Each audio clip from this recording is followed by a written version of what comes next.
यापुढे आपण सगळ्यांचा आवाज, हात, प्रेरणा, योजना, नियोजन एकच, महायुती महायुती आणि त्यामुळे आवाज कोणाचा? आवाज कोणाचा?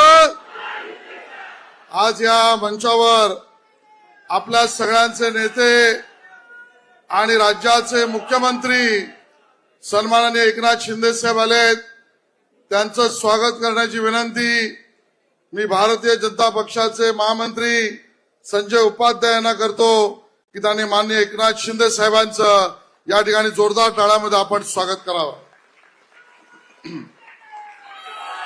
महाराष्ट्राचे सन्माननीय उपमुख्यमंत्री देवेंद्र फडणवीस साहेब या ठिकाणी आलेले आहेत, त्यांचं स्वागत माननीय शिवसेनेचे नेते संजय मोरे हे त्या ठिकाणी पुष्पगुच्छ देऊन त्या ठिकाणी त्यांचं स्वागत करतील।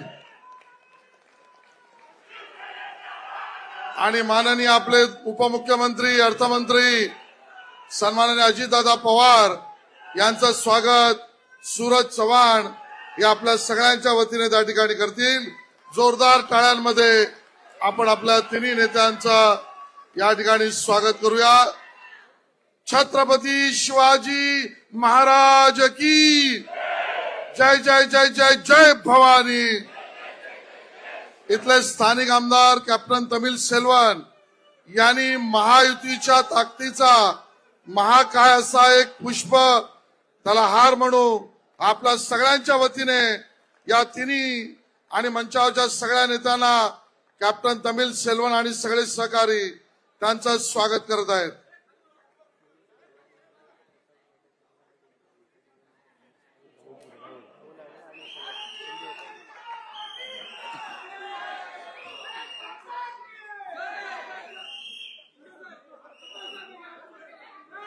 जय जय जय जय जय भवानी, जय जय जय जय जय शिवाजी। भारत रत्न परमपूज्य डॉक्टर बाबासाहेब आंबेडकरांचा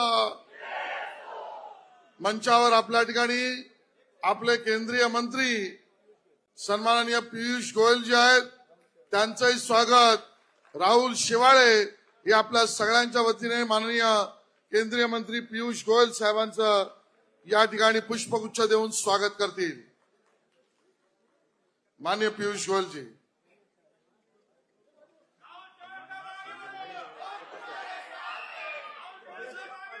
केंद्रीय मंत्री सन्माननीय प्रताप जाधव जी यांना सुद्धा राहुल शेवाळे हे पुष्पगुच्छ देऊन त्या ठिकाणी त्यांचं स्वागत करतील।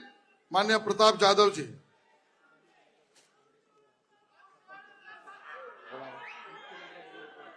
मंगेश सातमकर जी शिवसेना स्थानिक नेते माननीय मुख्यमंत्री साहेबांचं पुष्पगुच्छ देऊन या ठिकाणी स्वागत करतील। मंगेश सातमकर जी। चित्राताई वाघ यांना निवेदन आहे, त्यांनी मंचावर यावं। चित्राताई वाघ।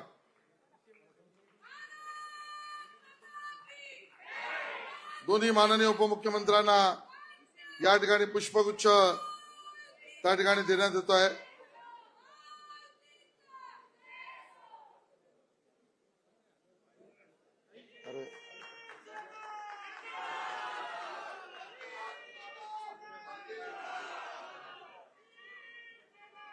धन्यवाद सगळ्यांचं।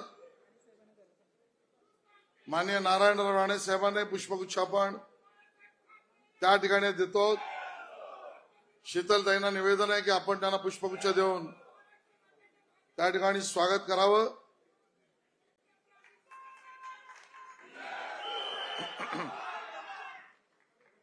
आणि मित्रांनो, आपण सगळे जण या येणाऱ्या काळामध्ये महायुतीचा महाविजय मिळवण्यासाठी ज्या तीन नेतृत्वांच्या बरोबरीने हा विजय आपण हासिल करणार आहोत ते तिन्ही नेते आता आपल्यामध्ये उपस्थित झाले आहेत। आणि म्हणून आपल्या योजना, आपल्या संघटनेचं नियोजन आणि बरोबरीने आपल्या कार्याचा प्रभाव या ठिकाणी वाढवण्याची आवश्यकता आपल्या सगळ्यांना आहे। आज श्यामाप्रसाद मुखर्जी यांचा त्या ठिकाणी जयंती दिवस, ज्यांनी जनसंघ आणि भारतीय जनता पक्षाची एका अर्थाने स्थापना मुहूर्तमेढ केली, त्या श्यामाप्रसाद मुखर्जींच्या बलिदानाला आपण आठवण करताना त्यांच्या जीवनावर असलेली एक पुस्तिका अमरजीत मिश्रा भारतीय जनता पक्षाचे पदाधिकारी यांनी जी बनवली त्या 3 पुस्तिका आपल्या तिन्ही नेत्यांना त्या ठिकाणी अमरजीत मिश्राजी, माननीय मुख्यमंत्री एकनाथजी, माननीय उपमुख्यमंत्री देवेंद्रजी, माननीय अजितदादा पवार यांना त्या ठिकाणी देत आहेत। श्यामाप्रसाद मुखर्जींचं बलिदान हे जनसंघाला त्या ठिकाणी ताकद, प्रेरणा, बळ देणारं आणि या देशामध्ये 370 कलम हे कायमस्वरूपी काढलंच पाहिजे याची भूमिका मांडणारं नेतृत्व हे श्यामाप्रसाद मुखर्जींचं होतं। त्यांच्या जीवनावरचे आवश्यक पुस्तिका या ठिकाणी प्रकाशित होते। मी त्या ठिकाणी आपण जोरदार टाळ्यांनी या विचार पुस्तिकेचे स्वागत त्या ठिकाणी आपण सगळ्यांनी मिळून करावं।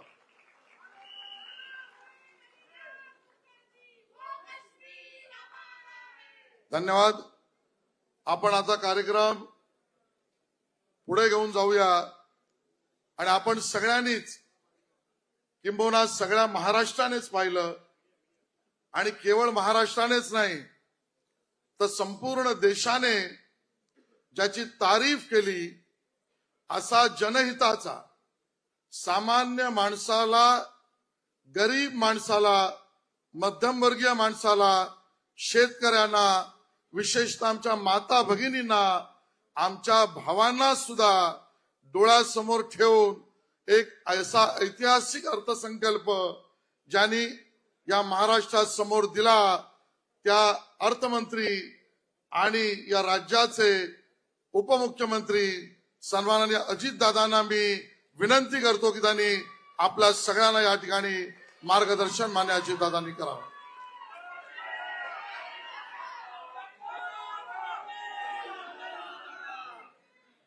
आपल्या महायुती सरकारचे मुख्यमंत्री माननीय एकनाथराव शिंदे साहेब, महायुतीचे उपमुख्यमंत्री माननीय देवेंद्र फडणवीस जी, आज आवर्जून या कार्यक्रमाला उपस्थित असणारे केंद्रीय मंत्री पीयूष गोयलजी, प्रतापराव जाधवजी, नारायणराव राणेजी, सुनील तटकरेजी, छगन भुजबळजी, आशिष शेलारजी, तिन्ही पक्षाचे उपस्थित असणारे सर्वच मान्यवर मंत्रिमंडळातील आमचे सहकारी, सर्व विधिमंडळातील आमचे सहकारी, तिन्ही पक्षाचे राज्याच्या वेगवेगळ्या भागामध्ये काम करणारे सर्व सन्माननीय पदाधिकारी, तरुण सहकारी, माझ्या महिला भगिनी, बंधू भगिनींनो आणि माझ्या तरुण मित्रांनो, खरं तर आजचा हा महायुतीचा मेळावा फार कमी काळामध्ये ठरला आणि राज्याच्या मुख्यमंत्र्यांनी 2च दिवसापूर्वी सांगितलं की अशा प्रकारे आपल्याला शनिवारी षण्मुखानंदला तिन्ही पक्षाच्या महाराष्ट्रातल्या कार्यकर्त्यांचा आणि मुंबई शहरातल्या आपल्या कार्यकर्त्यांचा हा मेळावा घ्यायचा आणि त्याच्यामुळं या मेळाव्याच्या निमित्तानं महायुतीच्या तिन्ही पक्ष आणि मित्रपक्षांचे उपस्थित असणाऱ्या सर्व पदाधिकाऱ्यांचं, कार्यकर्त्यांचं, नेत्यांचं, मान्यवरांचं, सगळ्यांचं मी सुरुवातीलाच मनापासून स्वागत करतो।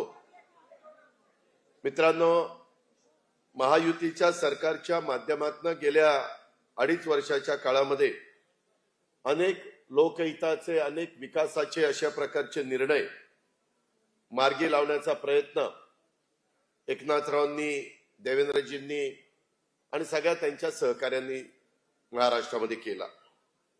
विकासाचा कार्यक्रम राबवणं, राज्याच्या विकासाच्या दृष्टीनं चांगले चांगले धोरणात्मक निर्णय त्या ठिकाणी घेणं आणि महाराष्ट्रातल्या जनतेच्या हिताच्या कामाला प्राधान्य देणं, याला अग्रक्रम देण्याचा प्रयत्न पहिल्यापासून या महायुतीच्या सरकारने केलेला आहे।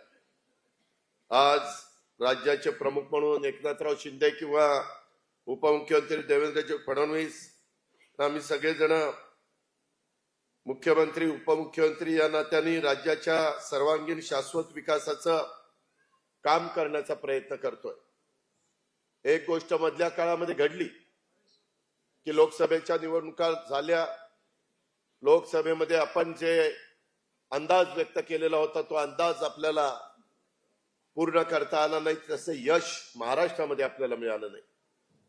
बाकीच्या देशाच्या इतर राज्यामध्ये ते मिळालं आणि त्याच्यामुळं एनडीएचं सरकार देशामध्ये आलं आणि तिसऱ्यांदा या देशाचे पंतप्रधान नरेंद्र मोदी साहेब त्या ठिकाणी झाले. मी आपल्या सर्वांच्या वतीनं महायुतीच्या मेळाव्याच्या निमित्तानं पंतप्रधान नरेंद्र मोदी साहेबांचं देखील अभिनंदन करतो. आणि एकंदरीतच गेले 10 वर्ष तुमच्या माझ्या देशाचा सर्वांगीण विकास करण्याचा ध्यास हा त्यांनी स्वीकारलेला होता आणि विकास हाच केंद्रबिंदू मानून त्यांनी जागतिक पातळीवर, देश पातळीवर, सर्व स्तरावर देशाचा नावलौकिक वाढवण्याचं काम केलं. परंतु त्या निवडणुकीच्या निमित्तानं महाराष्ट्रामध्ये विरोधकांना जरा जास्तीचं यश मिळालं. वेगवेगळ्या प्रकारे काही समाजामध्ये गैरसमज निर्माण करण्याचा प्रयत्न त्यांनी केला. त्याला त्यांना यश आलं. आता मतदारांना कळतंय किंवा संविधानाच्या बद्दल आजपर्यंत अनेक पंतप्रधान किंवा अनेक सरकार येऊन गेली, परंतु संविधानाला इतका आदराच्या स्थान देण्याचं काम हे एनडीएचे प्रमुख या नात्याने पंतप्रधान नरेंद्र मोदी साहेबांनी केलं. कारण ज्यावेळेस पहिलीच एनडीएची बैठक झाली तिथंही आम्ही बघितलं. त्या बैठकीला आल्यानंतर पहिलं संविधानाचं दर्शन घेऊन तिथं नतमस्तक होऊन त्यांनी आम्हाला सगळ्यांना मार्गदर्शन केलं. तीच गोष्ट मंत्रिमंडळाच्या शपथविधीच्या निमित्तानं राष्ट्रपतींच्या जे कार्यालय, राष्ट्रपती भवन आहे, तिथं देखील संपूर्ण भारतातल्या देशाने बघितलं. पण जाणीवपूर्वक माझ्या आदिवासी समाजामध्ये, माझ्या मागासवर्गीय समाजामध्ये संविधान बदललं जाणार, समान नागरी कायदा येणार, आपलं आरक्षण जाणार, 400 पार हे कशा करता, अशा पद्धतीनं आपला जो सकारात्मक प्रचार होता त्याला नकारात्मक पद्धतीनं लोकांच्या समोर नेण्याचं काम या लोकांनी महाराष्ट्रामध्ये केलं. जो शाहू फुले आंबेडकरांचा महाराष्ट्र आहे तिथं ते झालं आणि त्याचा फटका हा आपल्याला बसला. त्यामध्ये काही समाज तेही नाराज झाले आणि त्यांच्या पण मनामध्ये काही भीती आली, विशेषतः मायनॉरिटीमध्ये, आणि त्याही गोष्टीची फार मोठी किंमत आपल्याला सगळ्यांना मोजावी लागली. मित्रांनो, जे काही खरं आहे ते आपण मान्य केलं पाहिजे. आता मात्र गाफील न राहता आपण सगळ्यांनी संविधानाच्या बद्दलचा जसा चुकीचा प्रचार करून जनतेमध्ये गैरसमज निर्माण करण्याचा प्रयत्न केला, इतर घटकामध्ये गैरसमज निर्माण करण्याचा प्रयत्न केला, हा आपण हाणून पाडला पाहिजे. त्यांना प्रत्येकाच्या पर्यंत, मतदारांच्या पर्यंत जाण्याचं काम महायुतीच्या कार्यकर्त्यांनी केलं पाहिजे. खरं तर मला आठवत आहे, मी महायुतीमध्ये सामील झालो त्याला जवळपास 1 वर्ष होऊन गेलं. त्या 1 वर्षाच्या काळामध्ये सुरुवातीला वरळीमध्ये आपला एक मेळावा झाला. त्यावेळेस शिंदे साहेबांनी, देवेंद्रजींनी, आम्ही सगळ्यांनी ठरवलेलं होतं की अनेक वर्ष आपण एकमेकाच्या विरोधामध्ये जिल्हा परिषदेमध्ये, ग्रामपंचायतमध्ये, तालुका पंचायतमध्ये, नगरपालिकेमध्ये, महानगरपालिकेमध्ये, इतर काही संस्थांच्या सहकारी या निवडणुका आपण लढवल्या. आणि आम्ही लोक जरी सगळे वरच्या पातळीवरचे एकत्र आलो तरी कार्यकर्त्यांनी पण तिन्ही पक्ष आणि मित्र पक्षांच्या एकत्र येण्याची गरज होती. आणि म्हणून तो पहिला मेळावा वरळीला आपण घेतलेला होता. आणि नंतर विभाग वाईज आपण जाणार होतो, नंतर जिल्हा वाईज जायचं ठरलेलं होतं, आणि खालच्या टीमनी तालुका वाईज पण जायचं. अशा पद्धतीनं एक आपलेपणाचं वातावरण, सगळ्यांच्या मध्ये समन्वय साधण्याचा काम करायचा निर्णय झालेला होता. परंतु काही कारणांनी ते पुढं गेलं नाही. आता मात्र उद्याचं अधिवेशन संपल्यानंतर शिंदे साहेब, देवेंद्रजी, ताबडतोब त्या गोष्टीला आपण सुरुवात करावी लागेल. त्या निमित्तानं वेळ पडली तर एका दिवशी 2-2 विभागामध्ये जाता आलं तर 2-2 विभागामध्ये, कारण एकदा विभागाचे मेळावे झाले, सध्या पावसाचे दिवस आहेत, बघता बघता ऑक्टोबर महिना कधी येईल समजणार नाही. आणि त्याच्यामुळं आता सगळ्यांनाच म्हणजे महायुतीच्या मित्रपक्षांच्या शेवटच्या कार्यकर्त्याला देखील मनापासून स्वतःला झोकून देऊन काम करावं लागणार आहे. उद्याच्या काळामध्ये निवडणुकीमध्ये जे काही तिकीट वाटप करायचंय महाराष्ट्राच्या विधानसभेत 288 जागांच्या संदर्भात ते वरिष्ठ पातळीवरचे नेते मंडळी मिळून त्या ठिकाणी करतील. त्याबद्दल तुम्ही कृपा करून सर्व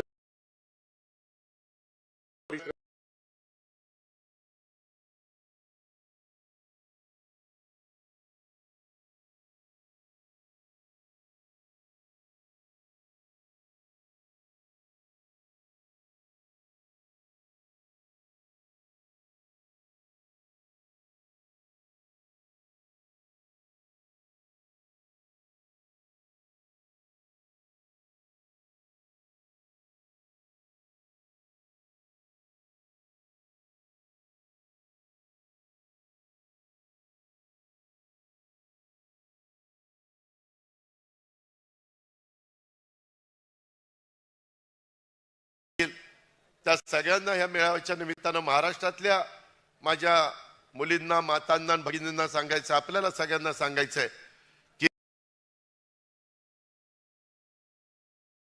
ह्याच्यामध्ये सुरुवातीला काही त्रुटी राहण्याची शक्यता नाकारता येत नाही.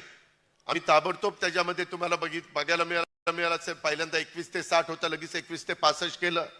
पिवळं आणि केशरी रेशन कार्ड ह्याला बाकीचं काही आता उत्पन्नाच्या दाखल्याची गरज नाही.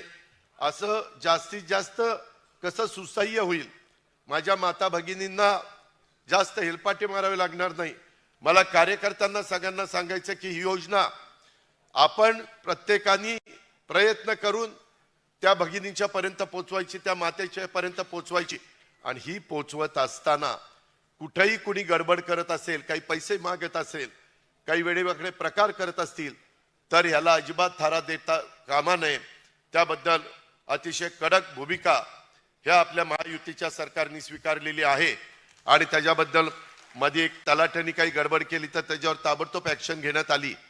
विरोधक ह्या योजनेमुळे थोडेसे गडबडलेले आहेत, थोडेसे घाबरलेले आहेत आणि त्यांना कुठल्याही परिस्थितीमध्ये ही योजना ही सक्सेस होऊ नये. त्याचबरोबर महिलांना 3 गॅस सिलेंडर वर्षाला द्यायचे, ही सक्सेस होऊ नये याकरता ते प्रयत्न करतील. नकारात्मक त्या ठिकाणी बोलतील, त्याच्यामध्ये चुनावी जुमला म्हणून सांगतील, असं काही जे काही त्यांना वाटेल ते बोलण्याचा प्रयत्न करतील. परंतु आपण सकारात्मकच बोलायचं, विकासाचंच बोलायचं. आज केंद्राचा पण अर्थसंकल्प लवकरच ह्याच महिन्यामध्ये त्या ठिकाणी अर्थमंत्री केंद्रीय निर्मला सीतारामन मांडणार आहेत. तोही अर्थसंकल्प सगळ्या देशाचा तिकडं लक्ष आहे, चांगला अर्थसंकल्प येईल. मला पियुष गोयल साहेब इथे आहेत. मला पियुष गोयल साहेबांना विनंती करायची, काही करून त्या कांदा निर्यात बंदी काही करू नका. त्या कांद्याने अक्षरशः अनेकांना रडवलं. त्या कांद्यामुळं आपल्या नाशिक जिल्हा असेल, नगर जिल्हा असेल, पुणे जिल्हा असेल, माझा सोलापूर जिल्हा असेल, अनेक जिल्ह्यांमध्ये त्या एकंदरीत निर्यात बंदी केली. त्याच्यामुळं त्याचा परिणाम झाला आणि त्याची जबरदस्त किंमत ही त्या ठिकाणी मोजावी लागली. आम्ही आता केंद्राच्या अखत्यारीमध्ये, आम्ही पण दिल्लीमध्ये गेल्यानंतर वरिष्ठांशी, अमित भाईंशी असेल किंवा नरेंद्र मोदी साहेबांशी असेल, तिथं बोलण्याचं काम करणारच आहोत. परंतु तुमच्या माझ्या महाराष्ट्रातल्या शेतकऱ्यांच्या भल्याचे जे जे निर्णय आपल्या हातामध्ये असतील, मुख्यमंत्र्यांच्या महायुतीच्या सरकारमध्ये असतील, तो घेण्याचा प्रयत्न आम्ही तर करतोय. दुधाला पण आपण 5 रुपये वाढवले. आता पावडर दुधाची एक्सपोर्ट करायला देखील कालच्याच कॅबिनेटमध्ये मान्यता दिलेली आहे, जेणेकरून पावडरचे साठे, दुधाच्या पावडरचे साठलेले ते बाहेर जावेत आणि त्याच्यातनं दुधाचा दर चांगला व्हावा. त्याही बाबतीमध्ये पियुष गोयल साहेब तुम्ही आहेत, प्रतापराव इथं आहेत, माझी आपल्याला दोघांना केंद्रीय मंत्री आणि स्वतंत्र कारभारी या नात्याने विनंती आहे की दुधाची पावडर पण आयात करू नका. मधून अशा काही बातम्या दिल्या जातात आणि सोशल मीडियावर इतकं वेगळ्या पद्धतीनं ते दाखवलं जातं की लगेचच शेतकऱ्यांच्या मनामध्ये एक वेगळी भावना वाढीला लागती.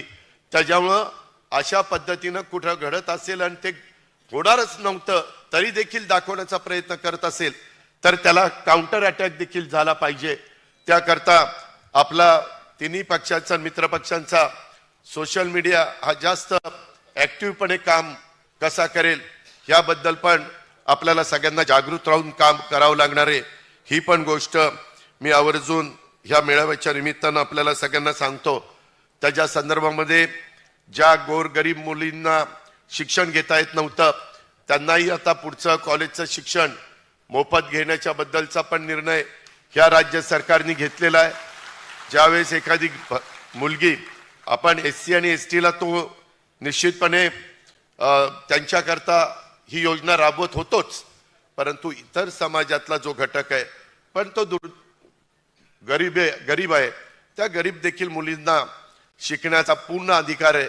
आणि शिवशाहू फुले आंबेडकरांच्या महाराष्ट्रामध्ये त्यांनाही मान सन्मान मिळाला पाहिजे, त्यांना शिकता आलं पाहिजे. तोही महत्वाचा निर्णय आपण त्या ठिकाणी घेतलेला आहे. आणि युवक युवतींची संख्या जास्त आहे. 10 लाख युवा युवतींच्या करता आपण एक चांगला निर्णय 10,000 कोटी रुपये दरवर्षी आपण त्यांना एक स्टायपंड देणार आहोत आणि त्यांना वर्षभर ते शिक्षण देणार आहोत. तो ज्या कारखान्यात काम करेल एक तर तो कारखाना त्याचं चांगलं काम बघून किंवा तिचं चांगलं काम बघून तिथं ते कामाला घेतील किंवा तिला किमान 1 वर्षाचा त्याला अनुभव आल्यानंतर तो स्वतःच्या पायावर उभं राहण्याचा प्रयत्न करेल. अशा प्रकारे ती पण योजना आहे. माझी तुम्हाला पुन्हा कार्यकर्त्यांना विनंती की बाबांनो ह्या योजना राबवत असताना आम्ही सगळेजण सरकारमध्ये आहोत. जर कुठं काही तुम्हाला वाटलं की हे अडचणीचं आहे आणि ते अडचणीचं असताना आपल्याला मार्ग काढायला पाहिजे तर तो मार्ग काढायला केव्हाही एकनाथराव शिंदे देवेंद्रजी आम्ही सगळेजण तयार आहोत. त्याबद्दल आपण तिळमात्र शंका मनामध्ये बाळगू नका. हे सरकार आपलं आहे, सर्वसामान्यांचं सरकार आहे. हा विसर कदापि आपण पडून देता कामा नये अशा प्रकारची माझी आपल्याला सगळ्यांना विनंती आहे. आपला देश आपलं राज्य एकंदरीतच घटनेचे शिल्पकार डॉक्टर बाबासाहेब आंबेडकरांनी दिलेलं संविधान ह्या सगळ्या गोष्टींच्या संदर्भामध्ये महायुतीला आदर आहे, अभिमान आहे. त्याचबरोबर देशातल्या तमाम जनतेला आहे आणि त्याकरता वेगळ्या प्रकारे जनतेला वेडं समजून काहीतरी वेगळा प्रचार करण्याचं जे काही काम केलेलं आहे त्याला आता कुठेही थारा मिळून देता कामा नये अशा प्रकारचं आपल्या सगळ्यांना लक्ष द्यावं लागेल. हलक्या कानाचं राहू नका. नाहीतर हा असं म्हणत होता हा तर आता कामालाच लागलेला आहे आणि आता ह्याला तिकीट मिळाले का, ह्याला वर्ण कोणी सांगितलंय का. वर्ण नाही, खालनं नाही, मधनं नाही. त्याच्यामध्ये जे काही वरिष्ठ ठरवतील त्याच्यावर विश्वास ठेवा. एक आता आपला महायुती हा परिवार आहे. ह्या परिवारावर प्रमुखांच्यावर आपण विश्वास टाकला पाहिजे. त्याच्यामध्ये कुठल्याही आपण काम करताना जातीचा पातीचा नात्याचा गोत्याचा कशाचाच विचार करणार नाही. आपण फक्त तो महाराष्ट्रातला आहे का, तो व्यवस्थितपणे काम करतोय का, अशा पद्धतीनं आपण पुढे जायचं ठरवलेलं आहे. मित्रांनो, महायुतीच्या सरकारची कामगिरी ही तुम्ही बघितल्यानंतर एक दमदार अशा प्रकारची कामगिरी. ही कामगिरी आपल्याला जनतेपर्यंत पोहोचवणं हे आपलं आता सर्वांचं काम आहे. बघता बघता निवडणुका येतील त्यामुळे कमीत कमी वेळेत जास्तीत जास्त लोकांच्या पर्यंत आपल्याला पोहोचण्याचं काम करायचं. ते मुंबई असेल, ते नवी मुंबई असेल, ठाणे असेल किंवा चांद्यापासून बांद्यापर्यंत कुठलाही भाग असेल. मित्रांनो, या अर्थसंकल्पात जर तुम्ही पाहिलं तर सर्वसामान्य घटकाला न्याय देण्याच्या भूमिकेतनं अनेक योजना आणलेल्या आहेत. माझ्यानंतर एकनाथराव आणि देवेंद्रजी पण बोलणार आहेत, त्याच्यामुळे सगळ्याच योजना सांगत बसत नाही. पण काही वेळेस असंही सांगितलं जातं अरे शेतकऱ्यांना काय मिळालं. शेतकऱ्यांना पण मी परवा अर्थसंकल्पाच्या रिप्लायमध्ये दाखवलं 50,000 कोटीच्या योजना शेतकऱ्यांना पण दिलेल्या आहेत. वीज बिल माफी म्हणजे इतके दिवस शेतकऱ्यांना अक्षरशः लाईटचं बिल भरता भरता नाके नऊ यायचं, पण ते पण माफ करून टाकलेलं आहे. आणि तुम्ही जनतेला सांगा की हे महायुतीच्या सरकारने घेतलेले निर्णय आहेत. पाठीमागच्या काळात सरकारने जे निर्णय घेतले होते वीज बिल माफीचे, निवडणुका जिंकल्यानंतर पुढच्या वेळेसच लगेच त्यांना बिल देऊन टाकलं आणि म्हणाले की ते निवडणुकीपुरतं आमचं होतं. ह्या योजना निवडणुकीच्या पुरत्या नाहीत. ह्या पुढच्या कायमच्या काळाकरता निवडणुका आहेत, परंतु त्याच्याकरता लाभार्थीला सांगावं लागेल. पुढं या एकंदरीतच योजना चालवायच्यात म्हणल्यानंतर पुन्हा हेच सरकार आणावं लागेल तर त्या योजना चालतील. अशा पद्धतीनं तुम्ही व्यवस्थितपणे सांगा. हे सांगण्याची गरज आहे आणि हे एकदाच नाही बोलायचं. आता षण्मुखानंद हॉलमधनं बाहेर पडल्यानंतर ज्या दिवसापर्यंत आपल्या विधानसभेचा उमेदवाराचं बटन दाबण्याचं काम करायचं तोपर्यंत एकच विकास विकास विकास. आणि गेल्या 2-2.5 वर्षामध्ये महायुतीच्या सरकारने केलेली कामं, आताच्या जाहीर केलेल्या योजना, त्याच्या संदर्भामध्ये सर्व घटकाला, आता महिला काही ठराविक समाजाच्याच महिला नाही, सगळ्या जाती धर्माच्या महिला आहेत. त्याच्यात मागासवर्गीय, त्याच्यात आदिवासी आहेत, त्याच्यात मुस्लिम आहेत, त्याच्यात सर्व जाती धर्माच्या माझ्या महिला आहेत. तशाच पद्धतीनं मुलांना, मुलींना देखील, तरुणांना जो काही आपण युवांच्या करता कार्यक्रम आणलाय तो पण 10 लाख विद्यार्थ्यांना, तरुणांना पहिल्या वर्षी दिल्यानंतर 3 वर्षांनी बाहेर पडतील आणि पुढच्या वर्षी पुन्हा 10 लाख, त्याच्या पुढच्या वर्षी पुन्हा 10 लाख, असा तो कार्यक्रम आहे. त्याकरता तुम्हाला या सगळ्या गोष्टी समजल्या पाहिजेत. त्याकरता मी पुस्तिका पण काढू. त्या पुस्तिका काढत असताना त्या तुम्हाला नीटपणे तुम्ही समजून घ्या आणि नंतर त्या शेवटच्या लाभार्थ्यापर्यंत पोहोचवण्याचं काम करा. ह्या महायुतीच्या सरकारने नव्याने जाहीर केलेल्या योजना तसेच मागच्या काळामध्ये लोकहिताच्या योजना आपल्याला जनतेच्या पर्यंत पोहोचवायच्यात आणि या योजनांचा लाभ हा जास्तीत जास्त लोकांना कसा होईल याकरता आपल्याला काम करायचं आहे. मग तुमची माझी वाडी वस्ती असेल, गाव पातळीवर असेल, कुठल्याही वॉर्डामध्ये असेल, कुठल्या गावामध्ये असेल किंवा कुठल्या शहरामध्ये असेल, आणि ह्या महिला, तरुण, शेतकरी, मागासवर्गीय, आदिवासी, अल्पसंख्याक बांधवांच्या पर्यंत आपल्याला ह्या योजनांचा लाभ पोचवायचा आहे.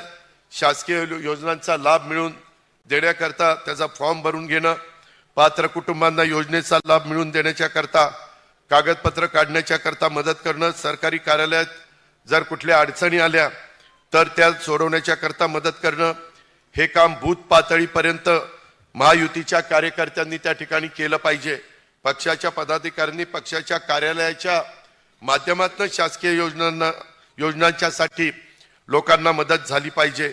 जनतेचे प्रश्न, जनतेच्या समस्या, अडीअडचणी समजून घेण्यासाठी पक्षाच्या कार्यालयाच्या माध्यमातून लोकांना सेवा दिली पाहिजे.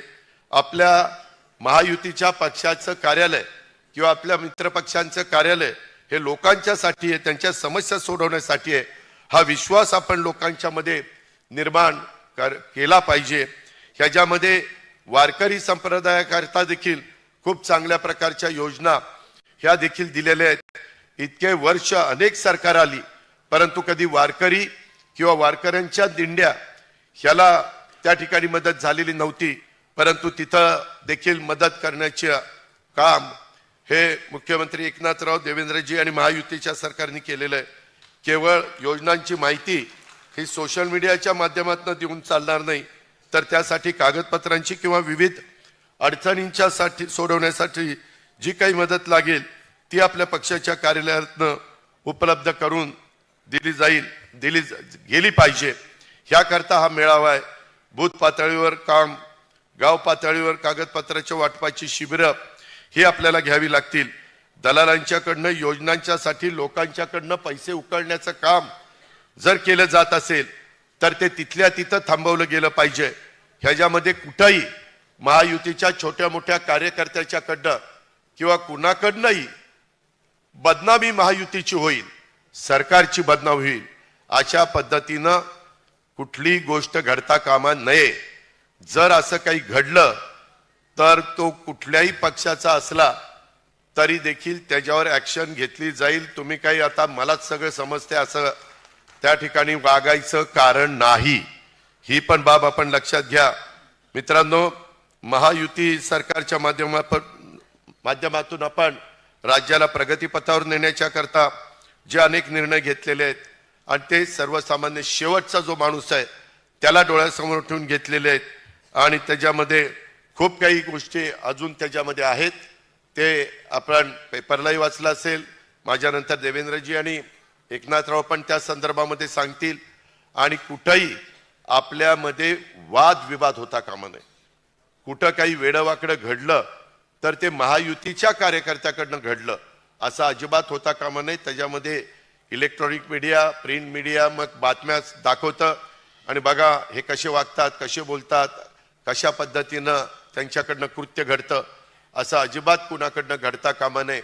ह्याबद्दलची काळजी ही महायुती आणि मित्रपक्षाच्या सगळ्याच कार्यकर्त्यांनी सहकार्यांनी घेतली पाहिजे.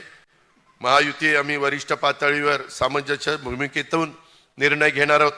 त्यामुळे कार्यकर्ते, पदाधिकारींना आपण सर्वांनी मिळून पुढचे विधानसभेच्या मतदानापर्यंतचा जो काळ आहे तिथपर्यंत झपाटून आपण सगळ्यांनी काम केलं पाहिजे. आम्ही पण ठरवलेलं आहे अधिवेशन संपल्यानंतर मी तर आठवड्यातले 2च दिवस मंत्रालयामध्ये थांबणार, 5 दिवस महाराष्ट्रामध्येच फिरणार, अशा पद्धतीनं सगळ्यांनी ठरवलेलं आहे. सगळे त्याच्यामध्ये मंत्री सहभागी होतील. सगळ्या मंत्र्यांनी पण आम्ही त्याच्यामध्ये मंत्रिमंडळामध्ये पण सांगतो, पण प्रमुख लोक गेल्यानंतर ते जर समजा राष्ट्रवादीचा मंत्री असेल तर त्याने राष्ट्रवादीच्या कार्यकर्त्यांना भेटावं, परंतु त्याचबरोबर भाजप शिवसेनेच्याही कार्यकर्त्यांना भेटण्याच्या करता काही वेळ राखून ठेवावा. त्यांच्याही काही महत्वाचे प्रश्न आहेत, त्यांच्याही अडचणी आहेत, त्यांचाही मान सन्मान हा ठेवला गेला पाहिजे. असं प्रत्येक पक्षाच्या मंत्र्यांच्याकडनं आणि वरिष्ठांच्याकडनं ही गोष्ट घडली तरच त्याच्यामधनं समन्वय साधता येईल, त्याच्यातनं एक एकोपा निर्माण करता येईल. अशा पद्धतीनं आपण सगळेजण वागूया आणि खऱ्या अर्थाने एक पुन्हा शिवशाहू फुले आंबेडकरांच्या महाराष्ट्रामध्ये पुन्हा महायुतीचं सरकार प्रचंड ताकदीनं निवडून आणण्याच्या करता आपण प्रयत्नाची शिकस्त करूया. समोरच्यांनी किती नकारात्मक भूमिका मांडली तर आपण सकारात्मकच भूमिका मांडायची. मात्र मागच्या वेळेस सारखा चुकीचा प्रचार करायला लागले तर मात्र तिथल्या तिथं तो खोडून काढायचा.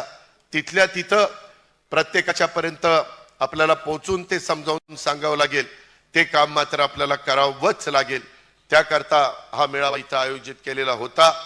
आज आपण सगळेजण अतिशय कमी काळामध्ये, म्हणजे देवेंद्रजींना तर काल दुपारी कळालं आणि मग नंतर मेसेज गेले, अशा पद्धतीनं पुढच्या वेळेस थोडंसं आधी ठरवून आणि साधारण सगळ्यांनाच मेसेज जातील आणि जरा त्याच्यामध्ये वेळ मिळेल अशा पद्धतीनं आपण पुढचे मेळावे घेऊया. लवकरच विधान परिषदेच्या निवडणुका आहेत, त्याच्यामध्ये त्या निवडणुकीच्या संदर्भामध्ये देखील आपले उमेदवार 5 आणि 4, 9 आपण उभे केलेले आहेत. तेही निवडून आणण्याच्या करता सगळ्या आमदारांचं सहकार्य, सगळ्या नेते मंडळींचं सहकार्य लागणार आहे.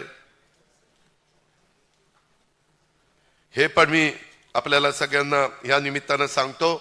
काल पण एक दिमागदार कार्यक्रम आपल्या भारतीय टीमनी वर्ल्ड कप जो जिंकला त्याचं स्वागत मुंबईकरांनी असं प्रचंड स्वागत केलं की सगळ्या जगाला पण आश्चर्य वाटलं. आणि त्या पद्धतीनं तिथं पोलीस विभागाने जे काम केलं, महानगरपालिकेच्या स्वच्छता विभागाने जे काम केलं आणि एकंदरीतच तिथं जमलेल्या तमाम माझ्या जनतेने जो एक समंजसपणा दाखवला, शिस्त पाळली, ती अक्षरशः वाखाणण्याजोगी आहे. त्याकरता त्या सर्वांचं मी मनापासून कौतुक करतो, अभिनंदन करतो. आपल्या टीमचं पण मी मनापासून अभिनंदन करतो आणि आपल्या सगळ्यांची रजा घेतो. जय हिंद, जय महाराष्ट्र. महायुतीचा माननीय दादांचं धन्यवाद. एक महायुती परिवार म्हणून आपण सगळेच जण एकत्रितरित्या विकास विकास आणि विकास हाच कार्यक्रम घेऊन पुढे जाणार आहोत. आणि आपल्या सगळ्यांना माहिती आहे, आपल्या महाराष्ट्रातील आणि विशेषतः मुंबईपासून सुरुवात केली तर या मेट्रो, कोस्टल रोड या सगळ्या विकासाला चालना देण्याचं एक प्रमुख नेतृत्व आणि कार्य ज्यांनी केलं असे आपले माजी मुख्यमंत्री आणि उपमुख्यमंत्री सन्माननीय देवेंद्र फडणवीस साहेबांना मी विनंती करतो की त्यांनी आपल्या सगळ्यांना या ठिकाणी मार्गदर्शन करावं. माननीय देवेंद्रजी फडणवीसजी.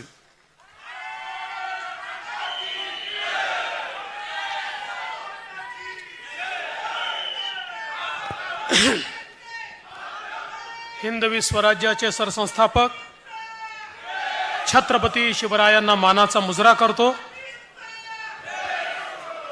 अरे आत्ताच ठरलं आपलं महायुतीचा, आता काय ठरलं आपलं महायुतीचा, महायुतीचा हिंदवी स्वराज्याचे सरसंस्थापक छत्रपती शिवरायांना मानाचा मुजरा करतो। भारतीय राज्यघटनेचे शिल्पकार भारतरत्न डॉक्टर बाबासाहेब आंबेडकर यांना मानवंदना अर्पित करतो। आजच्या आपल्या महायुतीच्या महामेळाव्यामध्ये मंचावर उपस्थित असलेले महाराष्ट्र राज्याचे लोकप्रिय आणि अत्यंत धडाडीचे मुख्यमंत्री सन्माननीय एकनाथराव शिंदेजी, आपले रोखठोक उपमुख्यमंत्री अजितदादा पवारजी, सन्माननीय पीयूष गोयलजी, नारायणराव राणेजी, छगन भुजबळ साहेब, पंकजाताई मुंडे, प्रतापराव जाधव, नीलमताई गोरे, नरहरी झिरवळजी, सुनील तटकरेजी, राधाकृष्ण विखे पाटीलजी, मंगल प्रभात लोढाजी, दीपक केसरकरजी, उदय सामंतजी, विजयकुमार गावितजी, रवींद्र चव्हाणजी, संजय बनसोडेजी, आशिष शेलारजी, आनंदराव अडसूळजी, भावनाताई गवळी, रुपालीताई चाकणकर, चित्राताई वाघ, त्याचप्रमाणे जयदीप कवाडेजी, तमिल सेल्वनजी, मंचावरील सर्व मान्यवर आणि या ठिकाणी उपस्थित सर्व माझ्या भगिनी आणि बंधूंनो, आज सर्वप्रथम मी डॉक्टर श्यामाप्रसाद मुखर्जींना या ठिकाणी आदरांजली अर्पित करतो। आपल्या सर्वांनाच कल्पना आहे की पहिल्यांदा काश्मीरमधनं 370 कलम हटलं पाहिजे आणि काश्मीरमध्ये जाण्याकरता त्या काळामध्ये विजा घ्यावा लागायचा, परमिट घ्यावं लागायचं, ते संपलं पाहिजे म्हणून मोठं आंदोलन डॉक्टर श्यामाप्रसाद मुखर्जींनी केलं आणि त्या आंदोलनातच शेवटी पोलिसांच्या कोठडीमध्ये त्यांचा मृतदेह सापडला। आज त्यांच्या स्मृतीला या दिनाच्या निमित्ताने मी अभिवादन करतो। आणि आपण सगळे महायुतीचे राज्यभरातील प्रमुख पदाधिकारी आज मुंबईमध्ये आलात, त्याबद्दल आपल्या सर्वांचं या ठिकाणी मी स्वागत करतो। खरं म्हणजे नुकतेच लोकसभेच्या निवडणुका पार पडल्या आणि दादांनी सांगितलं की आपल्याला अपेक्षित असा विजय त्यात मिळाला नाही। खरं म्हणजे काल ज्यावेळेस भारतीय क्रिकेट टीम आली होती त्यावेळेस मी म्हटलं की राजकारणामध्ये कधी कधी डकवर्थ लुईसचा नियम लागतो, जिंकतं कोणी, मतं कोणाला मिळतात, कोणाचा विजय होतो, कोण सरकार बनवतं, याचा काही नेम नसतो। आता नुकत्याच झालेल्या लोकसभेच्या निवडणुकीमध्ये महाविकास आघाडी म्हणते आमचा प्रचंड मोठा विजय झालाय। हे खरं आहे की आपल्यापेक्षा त्यांना जास्त जागा मिळाल्या, पण आपण जर बघितलं तर महाराष्ट्रामध्ये महाविकास आघाडीला 2,50,00,000 मतं मिळाली आणि महायुतीला 2,48,00,000 मतं मिळाली। केवळ 2,00,000 मतं आपल्यापेक्षा जास्त त्यांना मिळाले, पण या 2,00,000 मतांमुळे त्यांच्या 30 जागा त्या ठिकाणी आल्या। आता आपण जर निर्धाराने मैदानात उतरलो तर निश्चितपणे 25,00,000 मतं आपण त्यांच्यापेक्षा जास्त घेऊ आणि मी 25,00,000 म्हणतोय, 50,00,000 घेऊ, पण 20,00,000 मतं जरी आपण त्यांच्यापेक्षा जास्त घेतली तरी देखील 200 जागा आपल्या निवडून येतील। एवढी ताकद आणि एवढं पोटेन्शियल आपल्याकडे आहे। त्यामुळे लोकसभेमध्ये टेक्निकली जरी आपला त्या ठिकाणी पराजय झाला असला तरी देखील महायुती पूर्ण ताकदीने आता मैदानात उतरली आहे। आपल्याला लक्षात आलंय, खरं म्हणजे ते रोज खोटं बोलत होते, पण आपण देखील थोडंसं त्या ठिकाणी गाफील राहिलो की तर नेहमीच खोटं बोलतात, यांच्यावर विश्वास कोण ठेवेल? पण दुर्दैवाने रोज खोटं बोलल्यानंतर लोकांच्या मनावर काही परिणाम होतो हे आपल्या लक्षात आलं. आणि मी जसं सांगितलं की आपली लढाई ही तिकडच्या 3 पक्षांशी नव्हती, आपली खरी लढाई चौथ्या पक्षाशी होती. तो चौथा पक्ष होता फेक नरेटिव्ह. रोज खोटं बोल पण रेटून बोल, आणि त्या खोटं बोल पण रेटून बोल अशा ज्या काही त्यांच्या पद्धती होत्या त्याच्यामुळे निश्चितपणे काही ना काही परिणाम हा मतदारावर झाला आणि त्याचाच फटका आपल्याला पडला. पण एक गोष्ट लक्षात ठेवा, सत्य जे असतं ते चिरकाळ जिवंत राहतं, असत्य जे असतं त्याचा मृत्यू लवकर होतो. त्याचं जीवन काही फार मोठं नसतं. असत्याच्या आधारावर एक निवडणूक जिंकता येते, पण दुसरी निवडणूक त्याच्या भरोशावर जिंकता येत नाही. त्याच्यामुळे आता यांच्या असत्याचं जीवन संपलेलं आहे. अर्थात त्यांना एक चटक देखील लागली आहे खोटं बोलायची. म्हणजे घरी आपल्या नवरा बायकोशी जरी हे खरं बोलत असतील का, मला आता थोडी शंका वाटते. सकाळपासून रात्रीपर्यंत खोटंच बोलतात, त्यामुळे नवीन काहीतरी खोटं बोलतील. त्याला काय पाहिजे तो मुकाबला यावेळी करू. यावेळी गाफील राहायचं नाहीये, जशास तसं उत्तर आपल्याला द्यायचं आहे. आणि हे सगळं करत असताना मी एक गोष्ट निश्चितपणे सांगतो, अजितदादांनी जे सांगितलं, आपण पॉझिटिव्हली आपल्या योजना जर लोकांपर्यंत घेऊन गेलो तर आपल्याला कोणीच पराजित करू शकत नाही. फक्त आपल्या योजनांचा इको तयार झाला पाहिजे, सगळ्यांनी एका मुखाने बोललं पाहिजे. आणि त्यांची तुम्ही बघा स्ट्रॅटेजी काय. तुम्ही आपली बहीण माझी लाडकी सांगाल आणि त्याच्यामध्ये किती फायदा सांगाल, आणि सकाळी 9 वाजता येऊन ते काहीतरी वेडवाकडं बोलून जातील, आणि दिवसभर त्या वेड्यावाकड्यावरच आपली माध्यमही चालतील आणि आपणही त्याला उत्तर देत राहू. या ट्रॅपमध्ये फसायचं कारण नाहीये. आपण जे पॉझिटिव्ह काम केलंय ते पॉझिटिव्ह काम हे रोज बोललं पाहिजे, प्रत्येकाने बोललं पाहिजे, वारंवार बोललं पाहिजे, तरच ते लोकांच्या मनामध्ये भिनतं. पब्लिक मेमरी अत्यंत शॉर्ट असते. काल सांगितलेलं आज कोणाच्या लक्षात राहत नाही. त्यामुळे जे चांगलं केलंय ते रोज सांगितलं पाहिजे, हे आपण सगळ्यांनी लक्षात ठेवा. या निवडणुकीमध्ये मी स्वतः बघितलं, म्हणजे आमची सगळ्यांची ती चूक आहे, पण जे महत्वाचे निर्णय घेतले त्यातल्या निर्णयावर जेवढं बोललं गेलं पाहिजे तेवढं आपण बोलत नव्हतो. आज एकीकडे आपण कॅबिनेटमध्ये निर्णय घेतला की आमच्या शेतकऱ्यांना सोयाबीन आणि कापसाचे भाव कमी असल्यामुळे भावांतराच्या माध्यमातून थेट त्यांच्या खात्यात पैसे देऊ, हा निर्णय आपण घेतला.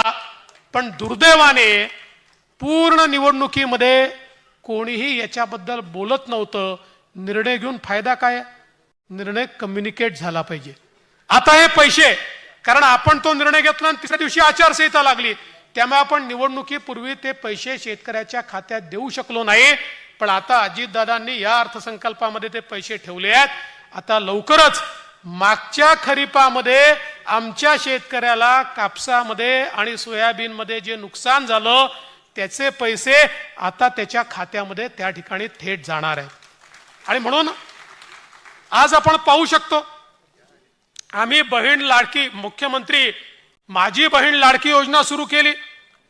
आता हे किती म्हणजे कसे लोक आहेत ते लक्षात घ्या. इकडे सभागृहामध्ये त्या योजनेचा विरोध करतायत, निवडणुकीकरता योजना केली, मग पैसे कुठनं आणणार, मग योजना होणारच नाही. पण हे किती हुशार लोक आहे. तुम्ही जर गावोगावी जाऊन पाहिलं, यांचेच लोक फॉर्म घेऊन उभे आहेत.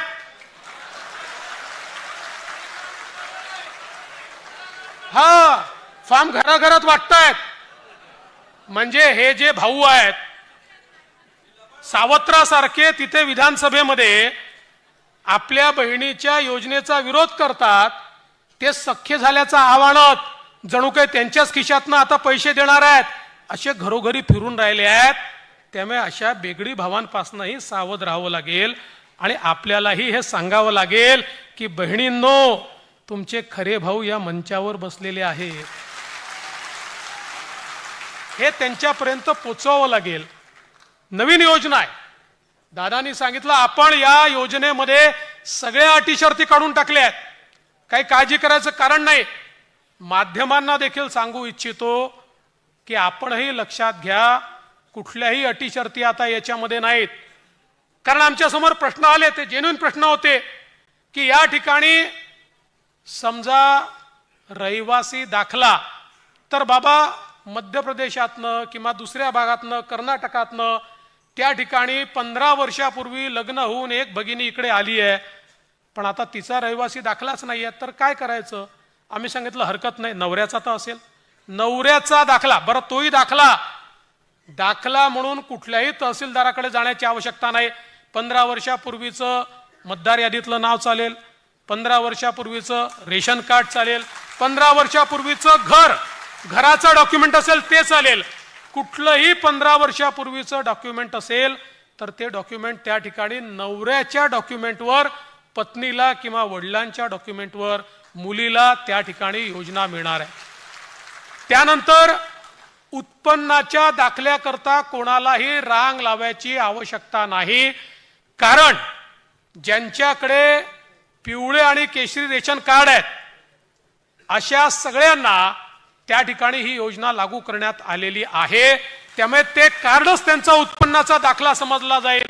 मग कोणीतरी सांगितलं कुटुंबाची व्याख्या काय? रेशन कार्ड ही कुटुंबाची व्याख्या आहे. त्यामुळे नव्याने आता हे कुटुंब काय आहे, त्याचा दाखला घ्यायचा आहे का? असा कुठलाही दाखला घेण्याची आवश्यकता नाही आहे. आणि याच्या व्यतिरिक्त ज्यांच्याकडे रेशन कार्डही नाही आहे त्यांनी सेल्फ सर्टिफिकेशन करायचं आहे. स्वतः केवळ सेल्फ सर्टिफिकेशन केलं तरी देखील त्यांना ही योजना मिळणार आहे. ही योजना आमच्या बहिणींना बाहेर ठेवण्याकरता नाही आहे, ही आमच्या बहिणींना आत घेण्याकरता योजना तयार करण्यात आलेली आहे. त्यामुळे आपल्यालाही कुठेही काही अडचण योजनेच्या संदर्भात वाटली, आपण आता ऑफलाईन फॉर्मही घेतोय, ॲपवरही फॉर्म घेतोय. ॲपवरचे फॉर्म हे आपल्याला सोपे पडतात, ऑफलाईन जे येतात ते पुन्हा ऑनलाईन करावे लागतात. पण जी पद्धत असेल त्या पद्धतीने आपण घेतोय. एवढीच आपल्याला विनंती आहे की फॉर्म भरताना अकाउंट नंबर वगैरे जर नीट लिहिला नाही तर ते पैसे अकाउंटला जाऊ शकणार नाही. त्यामुळे आपणही थोडी मदत केली पाहिजे आणि अकाउंट नंबर वगैरे योग्य प्रकारे लिहिले गेले पाहिजे, त्यात कुठली चूक होऊ नये अशा प्रकारचा प्रयत्न हा निश्चितपणे या ठिकाणी आपण केला पाहिजे. आज आपण पाहू शकतो महिलांकरता ज्या काही योजना आपण केल्या, दादांनी सांगितलं, आता आमच्या मुलींना उच्च शिक्षण जे आहे हे सगळ्या वर्गातल्या मुलींना आपण मोफत केलंय. आपण बघा SC आणि ST आमच्या मुलींना उत्पन्नाची कुठली अट नाही, त्या ठिकाणी मोफत आपण शिक्षण दिलंय.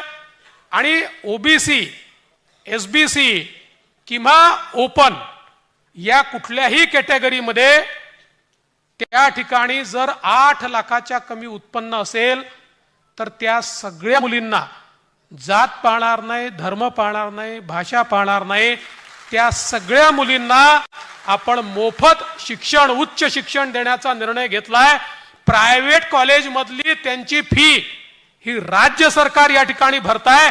आणि एवढंच नाही, 18 वर्षाच्या वरचे जे अनाथ आहेत, कारण 18 वर्षानंतर त्या अनाथांना त्या बालगृहातनं बाहेर जावं लागतं, त्या जो काही आपली व्यवस्था त्या व्यवस्थेत त्यांना राहता येत नाही. 18 वर्षावरचे अनाथ, मुलगा असो की मुलगी असो, त्यांचं सगळं उच्च शिक्षण फ्री करण्याचा निर्णय हा आपल्या मुख्यमंत्र्यांच्या नेतृत्वामध्ये आपल्या सरकारने या ठिकाणी घेतलेला आहे. त्यामुळे एकीकडे हा निर्णय आहे, दुसरीकडे महिलांना आपण त्या ठिकाणी ST फ्री देण्याचा निर्णय घेतलेला आहे, गॅस सिलेंडरचा निर्णय आपण घेतलेला आहे. आमच्या खऱ्या अर्थानं मातृशक्तीचा सन्मान करण्याकरता आता आपल्या नावामध्ये वडिलांच्या नावासोबत आईचंही नाव लागणार आहे. हाही निर्णय आपल्या सरकारने या ठिकाणी घेतलेला आहे. त्यामुळे हे सगळे जे निर्णय आहेत नारी शक्तीचा सन्मान करणारे निर्णय आहेत. आमच्या बचत गटांकरता रिव्हॉल्विंग फंड दुप्पट करणं असेल, त्यांना वेगवेगळ्या प्रकारचे इन्सेंटिव्ह देणं असेल, इतके निर्णय आमच्या नारी शक्तीकरता घेतलेले आहेत.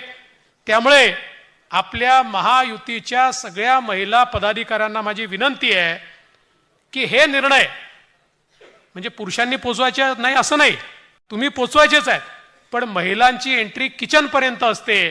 त्यामुळे किचनमध्ये जाऊन सिलेंडर सहित सगळे निर्णय हे आता आपल्याला आमच्या माता भगिनींपर्यंत या ठिकाणी पोचवायचे आहेत. आपल्या सरकारने किती निर्णय घेतले. आज शेतकऱ्यांकरता 1 रुपयात पीक विमा, आणि परवा आमच्या धनंजयनी सभागृहामध्ये सांगितलं अख्ख्या देशामध्ये पीक विम्याच्या पेमेंटचा रेकॉर्ड महाराष्ट्राने तयार केलाय. सगळ्यात जास्त शेतकऱ्यांना पीक विमा हा महाराष्ट्राने या ठिकाणी दिलेला आहे. आपण शेतकरी सन्मान योजना शेतकऱ्यांकरता सुरू केली. 6,000 केंद्र सरकार देत आहे, तर 6,000 राज्य सरकार देत आहे. आताच दादांनी सांगितलं आपण आमच्या शेतकऱ्यांना मोफत वीज देण्याचा निर्णय घेतलाय. आता ही मोफत वीज देणार म्हणजे काय करणार. काही लोक म्हणाले मग जुन्याचं काय होणार. मी त्यांना स्पष्टपणे सांगू इच्छितो, कोणाचाही बुद्धिभेद करू नका. अरे जुनं आजपर्यंत वसूल केलं नाही तर आता वसूल करायला निघणार आहे. आम्ही केलंय कोणाला वसूल, आजपर्यंत केलंय. त्यामुळे जुनं वसूल करण्याचा तर विषयच नाही आहे. पण नव्याने कोणालाही 1 पैसा शेतकऱ्याला विजेचं बिल हे द्यावं लागणार नाही, हा आपला निर्णय आहे. आणि हा निर्णय घेत असताना एकीकडे आपण हा निर्णय घेतला तर काही लोक म्हणाले तुम्ही पण त्या जुन्या सरकारसारखं करणार का, की आता निवडणूक आहे म्हणून मोफत वीज, झिरो बिल, निवडणुका गेल्या की जुन्या 4 महिन्याचं जोडून बिल, अशा प्रकारचं तुम्ही करणार आहे का. असं बिलकुल नाही. कारण आम्ही सस्टेनेबल योजना तयार केली आहे. या महाराष्ट्रामध्ये आपण मुख्यमंत्री सौर कृषी वाहिनी योजना आणली. या योजनेच्या अंतर्गत आमचे जे कृषीचे फिडर आहेत या फिडरला आम्ही सोलरवर कन्वर्ट करतो आहोत. याच्यामध्ये 9,000 मेगावॅटच्या फिडरचं काम आम्ही ऑलरेडी सुरू केलेलं आहे, जे 18 महिन्यामध्ये आम्ही संपवणार आहोत. याचा फायदा काय आहे. याचा फायदा असा आहे 18 महिन्यानंतर या 9,000 मेगावॅटच्या फिडरवर जेवढे शेतकरी आहेत या सगळ्या शेतकऱ्यांना दिवसा 12 तास वीज 365 दिवस मिळणार आहे. आणि राज्य सरकारला फायदा काय आहे. आज राज्य सरकार शेतकऱ्याला जी वीज देतं, राज्य सरकारला त्याचे 7 रुपये पडतात. शेतकऱ्याकडनं आपण 1.25 रुपया घेतो किंवा 1.5 रुपया घेतो. म्हणजे मधले पैसे क्रॉस सबसिडीने आपल्याला द्यावे लागतात. जी 7 रुपयाची वीज होती ती या 9,000 मेगावॅट करता सौर ऊर्जेमुळे 2 रुपये 81 पैसे ते 3 रुपये 5 पैशात आपल्याला मिळाली आहे. म्हणजे एका युनिटच्या मागे 4 रुपये आपण वाचवतोय. म्हणजे आजपासून 4 वर्षांनी आता जेवढी सबसिडी आहे त्याहीपेक्षा कमी सबसिडीमध्ये आमच्या शेतकऱ्यांना आम्ही मोफत वीज देऊ शकू. त्यामुळे आम्ही तयार केलेली योजना ही अशी योजना आहे की जी जन्मभर सस्टेन करता येईल. याच्याकरता राज्य सरकारकडनं पुढच्या 4 वर्षात 1 पैसा देखील आम्हाला द्यावा लागणार नाही. आणि एवढंच नाही तर उरलेल्या 5,000 मेगावॅटचे टेंडर देखील आम्ही काढलेले आहेत. आणि आता शेतकऱ्यांकरता आपण मागेल त्याला सौर पंप ही योजना सुरू केली आहे. आता कुठलाही लक्षांक नाही. 9 लाख सौर पंप मंजूर करून ठेवले आहेत. 9 लाख जो शेतकरी मागेल. आणि त्याची योजना देखील अशी आहे की सौर पंपाची जी किंमत आहे त्या किमतीच्या केवळ 10% शेतकऱ्यांकडनं, 90% केंद्र आणि राज्य सरकार मिळून देणार. आणि अनुसूचित जाती आणि जमातीचा शेतकरी असेल केवळ 5% त्याच्याकडनं घेणार. 95% पैसा केंद्र आणि राज्य सरकार त्या ठिकाणी देणार आहे. त्यामुळे मागेल त्याला सौर पंप आता आपण देणार आहोत. आता आपल्याकडे केवळ 30,000 पेड पेंडिंग राहिलेले आहेत. जेवढी मागणी येईल, पूर्वी वर्षाला 3,000 पंप आपण लावायचो सौरचे, आता दिवसाला 500 पंप लावतो. आम्हाला ही वाढवत दिवसाला 3,000, 4,000, 5,000 पंपापर्यंत न्यायचं आहे. त्यामुळे आमच्या शेतकऱ्याला शाश्वत वीज नुसती मोफत देऊन चालणार नाही. त्याला 7 दिवस दिवसा वीज द्यावी लागेल. त्याचीही सोय आज आपल्या महायुतीच्या सरकारने या ठिकाणी केलेली आहे. आणि म्हणून शेतकऱ्यांच्या हिताचा निर्णय घेणारं सरकार. आपल्याला माहिती आहे दरवर्षी फ्लश सीझन येतो. फ्लश सीझन आला की दुधाचे भाव पडतात. ते भाव पडले,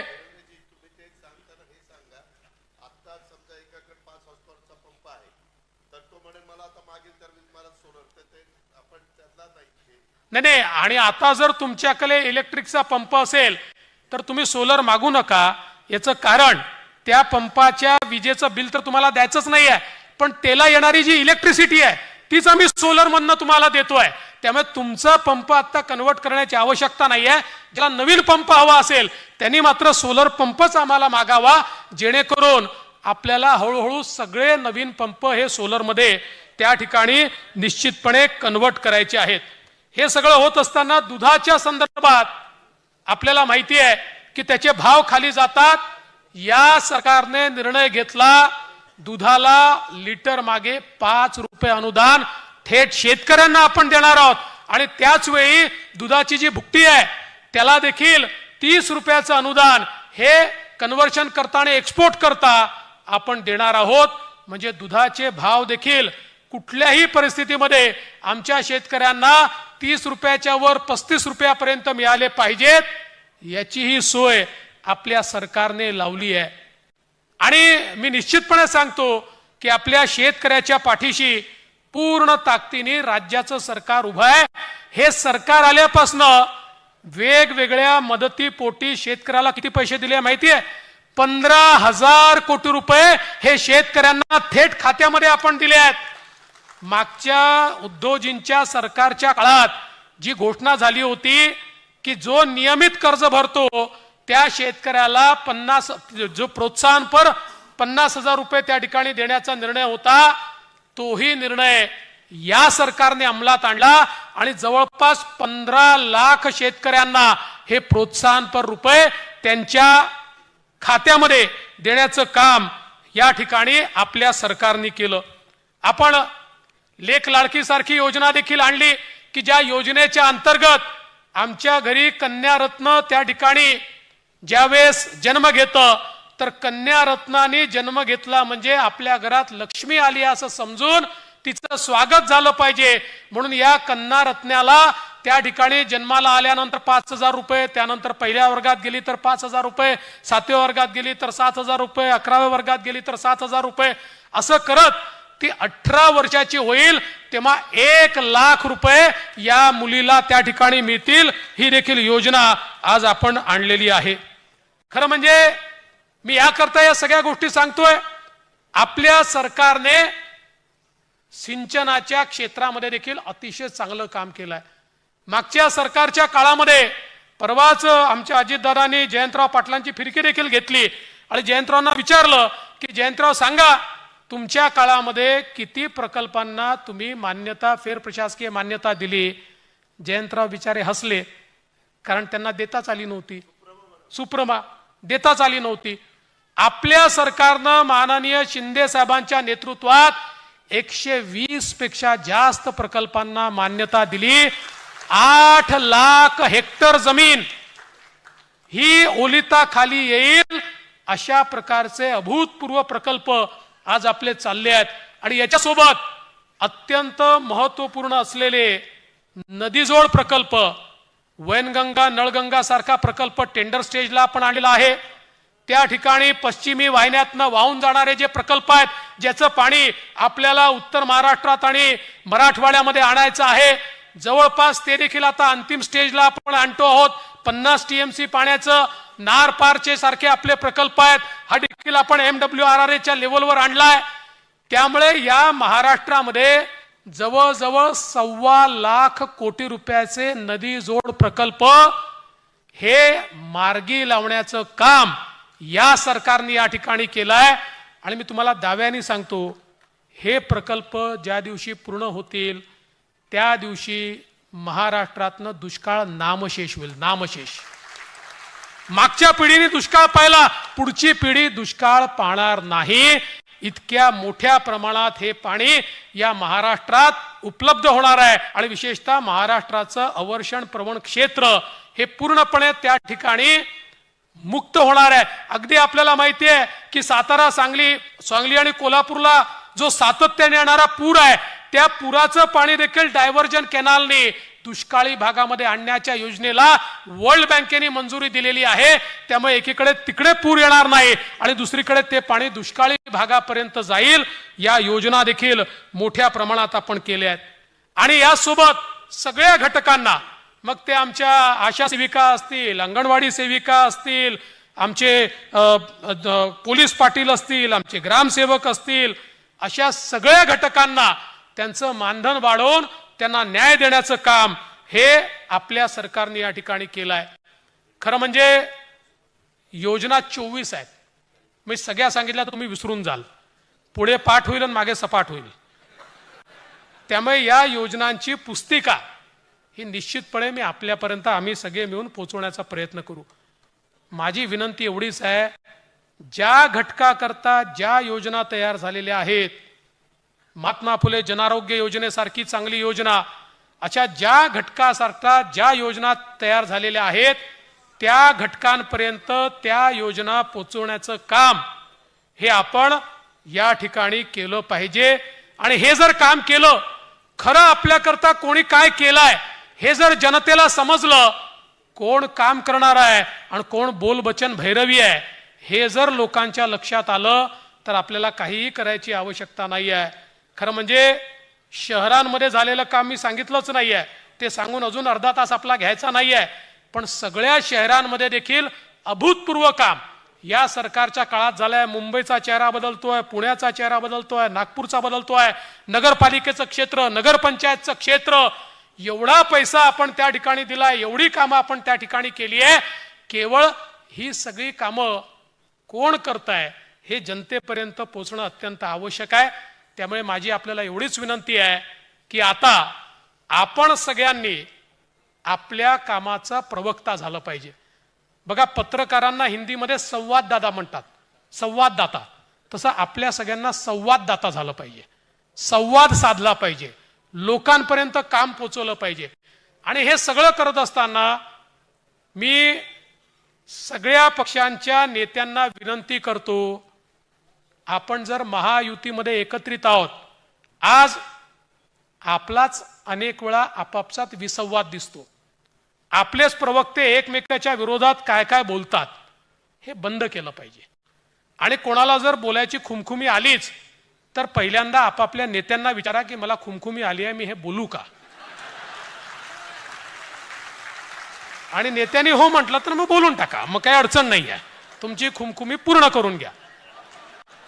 पण एक लक्षात ठेवा, आपण एक नाही आहोत हा नरेटिव्ह तयार करण्याचा प्रयत्न चाललाय आणि या नरेटिव्हला दुर्दैवाने आपणच बळ देतो, आपणच हिट विकेट होतो, आपणच रनआउट होतो। ही परिस्थिती काही योग्य नाही आहे। जसं दादांनी सांगितलं, तिकीट वाटप कसं करायचं आहे, कोणाला कुठल्या जागा द्यायच्या आहेत, मंचावरचे सगळे नेते मंडळी आहेत, दादा आहेत, मी आहेत आणि आपले माननीय मुख्यमंत्री महोदय आहेत, सगळ्यांच्या सल्ल्याने त्याचा निर्णय करू। शेवटी आपण जेव्हा युतीमध्ये असतो, सर्वांच्या आशा आकांक्षा असतात। एक गोष्ट लक्षात ठेवा, आशा आकांक्षा असल्या तरीही युतीमध्ये प्रत्येक पक्षाला काही ना काही कॉम्प्रोमाइज करावं लागतं आणि कॉम्प्रोमाइजची भूमिका असेल तरच युती टिकत असते।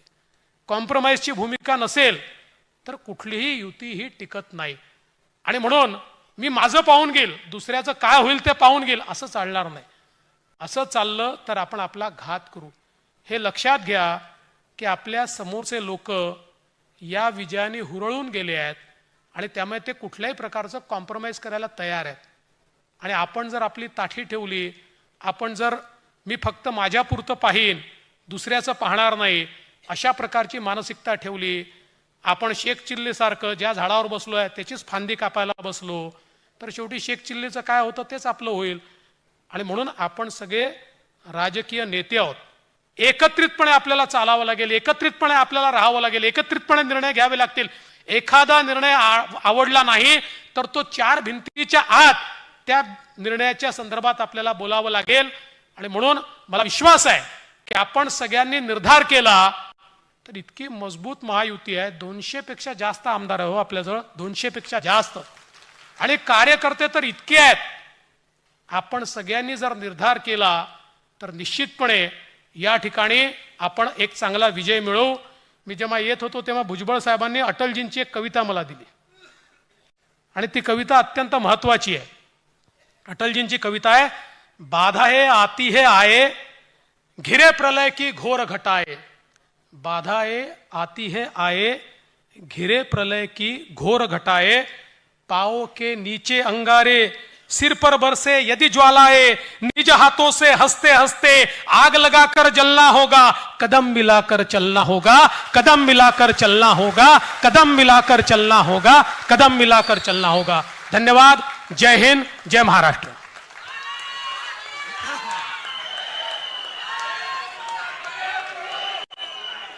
धन्यवाद देवेंद्रजी. आपल्या सगळ्यांनाच त्यांच्या मार्गदर्शनामुळे येणाऱ्या काळामध्ये आपण ज्या दिशेने जायचंय तो रस्ता स्पष्ट झालाय.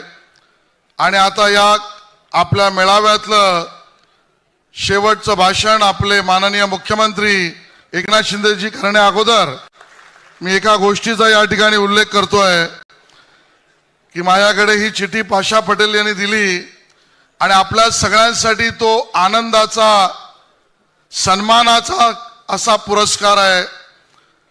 ॲग्रिकल्चर टुडे नावाची एक मान्यवर संघटना, ज्याचं 10 वर्ष अध्यक्षपद शेती आणि पर्यावरण या विषयामध्ये जगविख्यात ज्यांचं नाव आहे ते स्वामीनाथनजी, या ॲग्रिकल्चरल टुडे या संस्थेचे 10 वर्ष अध्यक्ष होते. त्या संस्थेने शेती आणि पर्यावरण या विषयात वेगवेगळे पुरस्कार विविध राज्याला आणि नेत्यांना दिले. ते पूर्वी कधी राजनाथ सिंगजींना दिला होता, तो पूर्वी याआधी धुमलजी हिमाचल प्रदेश त्यांना दिला, शिवराजजी चौहान यांना दिला. पण या वर्षी शेती आणि बरोबरीने पर्यावरण या विषयामध्ये त्यात आधी कधी शरद पवार साहेबांनाही दिला होता. तो मानाचा पुरस्कार यावर्षी उत्तम काम केलं म्हणून ॲग्रिकल्चरल टुडेने आपल्या मुख्यमंत्री एकनाथ शिंदे आणि महाराष्ट्र सरकारला दिलाय. त्या महाराष्ट्र सरकारचे प्रमुख असलेल्या एकनाथजींना मी निवेदन करतो की त्यांनी आपल्याला मार्गदर्शन करावं. माननीय एकनाथ शिंदे साहेब.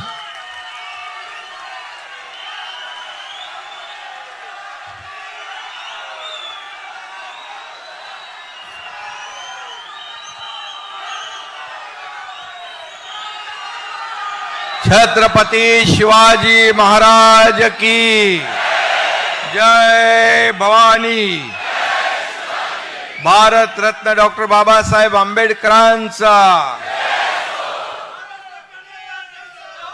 हे महायुतीचा, महायुतीचा. आता विधानसभेच्या निवडणुका जिंकेपर्यंत काय महायुतीचा. सगळ्यांनी बरोबर लक्षात ठेवा. आजच्या महायुती झालं परत.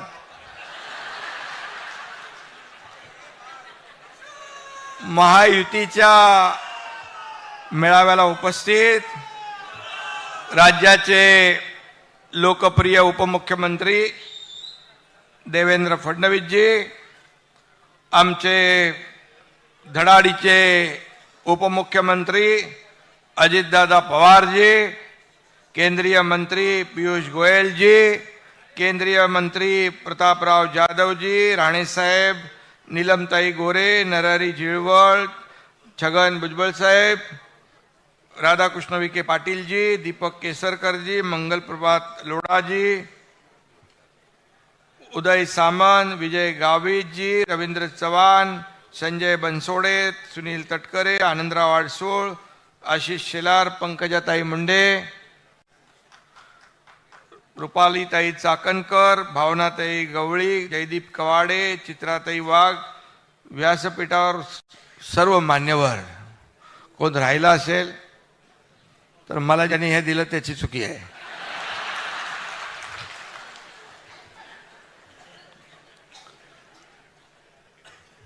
खरं म्हणजे आज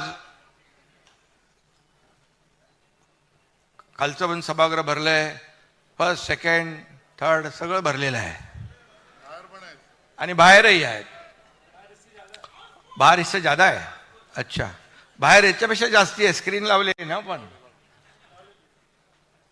अगदी शॉर्ट नोटीसवर एवढ्या मोठ्या संख्येने महायुतीचे कार्यकर्ते उपस्थित झाले, त्याबद्दल मी आपल्या सगळ्यांचं मनापासून स्वागत करतो, मनापासून आपल्याला धन्यवाद देतो. सर्व खासदार आहेत, सर्व आमदार आहेत, पदाधिकारी, सर्व जिल्हा प्रमुख, जिल्हाध्यक्ष, तालुकाध्यक्ष, शहराध्यक्ष, महिला आघाडी, युवा सेना, सर्वच कार्यकर्ते.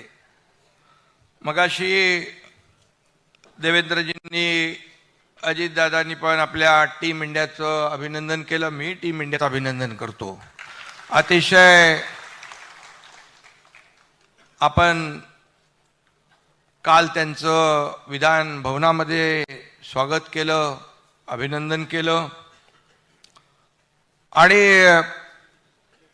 देवेंद्रजी म्हणाले की कधी काय कोण आउट होईल, कधी कोण सरकार बनवेल, काहीच पता नसतो. खरं म्हणजे त्यांनाही माहीत नव्हतं की महाविकास आघाडीचं सरकार स्थापन होईल, कारण लोकांनी, जनतेने कौल दिला होता महायुतीला. परंतु महाविकास आघाडीला माहीत नव्हतं की आपलं सरकार जाईल आणि महायुतीचं सरकार येईल. त्यामुळे मी आपल्याला एक शेर ऐकवतो.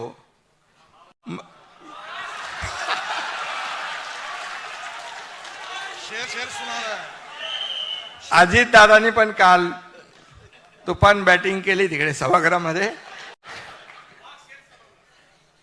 आणि काल देवेंद्रजींनी पण आपल्या अभिनंदनाच्या हातात चांगली बॅटिंग केली आहे. खरं म्हणजे या सर्व पार्श्वभूमीवर आपल्याला माहित आहे, पण मी आपल्याला सांगू इच्छितो, मैं अकेला ही चला था जानिब ए मंजिल, मैं अकेला ही चला था जानिब ए मंजिल, मगर लोग साथ आते गए और कारवा बनता गया.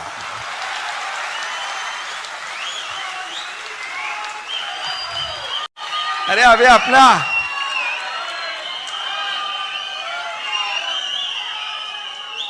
कारवा बहुत बढ़ गया है अपना बड़ा. आणि म्हणून 2 वर्षापूर्वी महाराष्ट्राने एक मोठा उठाव पाहिला. नागरिकांच्या आणि मतदारांच्या विश्वासघाताविरोधातला तो उठाव होता. आणि बरोबर 2 वर्ष झाली त्याला.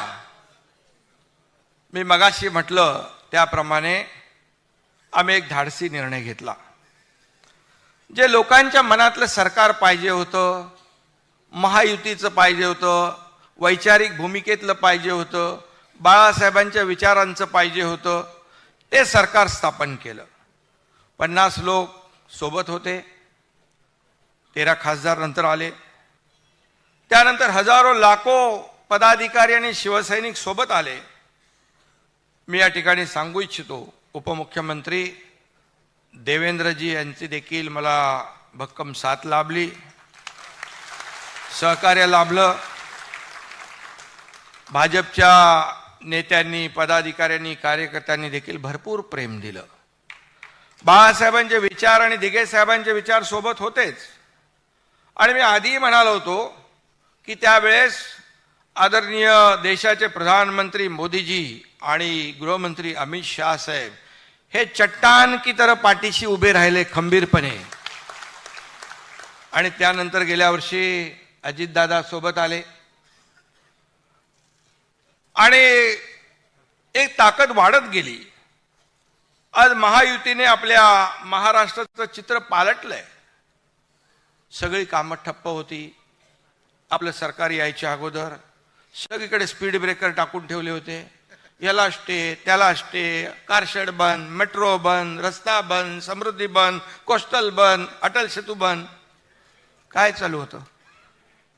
सण उत्सव सगळे बंद.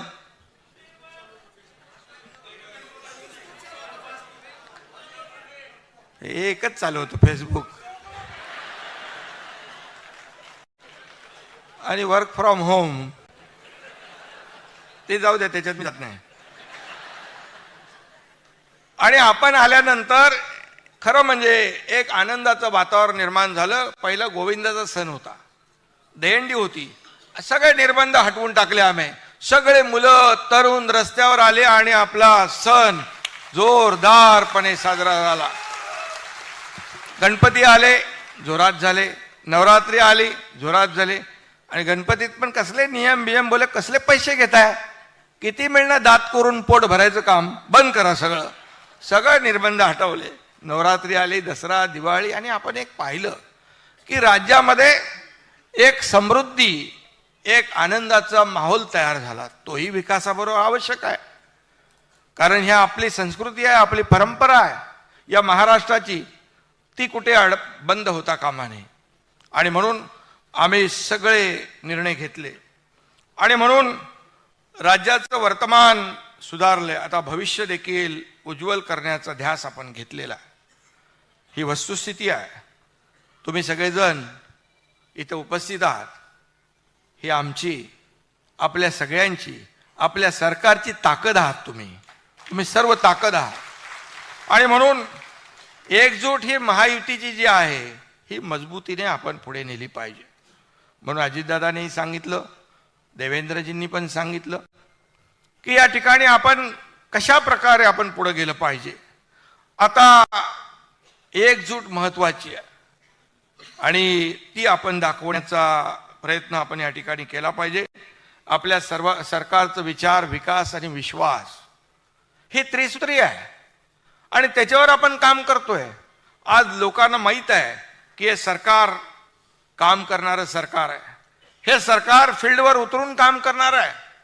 आता बघा, मी उशिरापर्यंत काम करतो, देवेंद्रजी उशिरापर्यंत काम करतात, अजितदादा सकाळी उठून लवकर चालू करतात काम.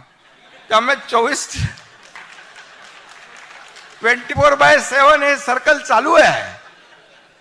आता कधी तुम्ही मला रात्री 2, 3, 4 वाजता पण काम करताना पाहू शकता. काम चालू आहे, काम सुरू आहे आणि लोकांनी देखील मान्य केलंय ते हे सरकार काम करणार आहे.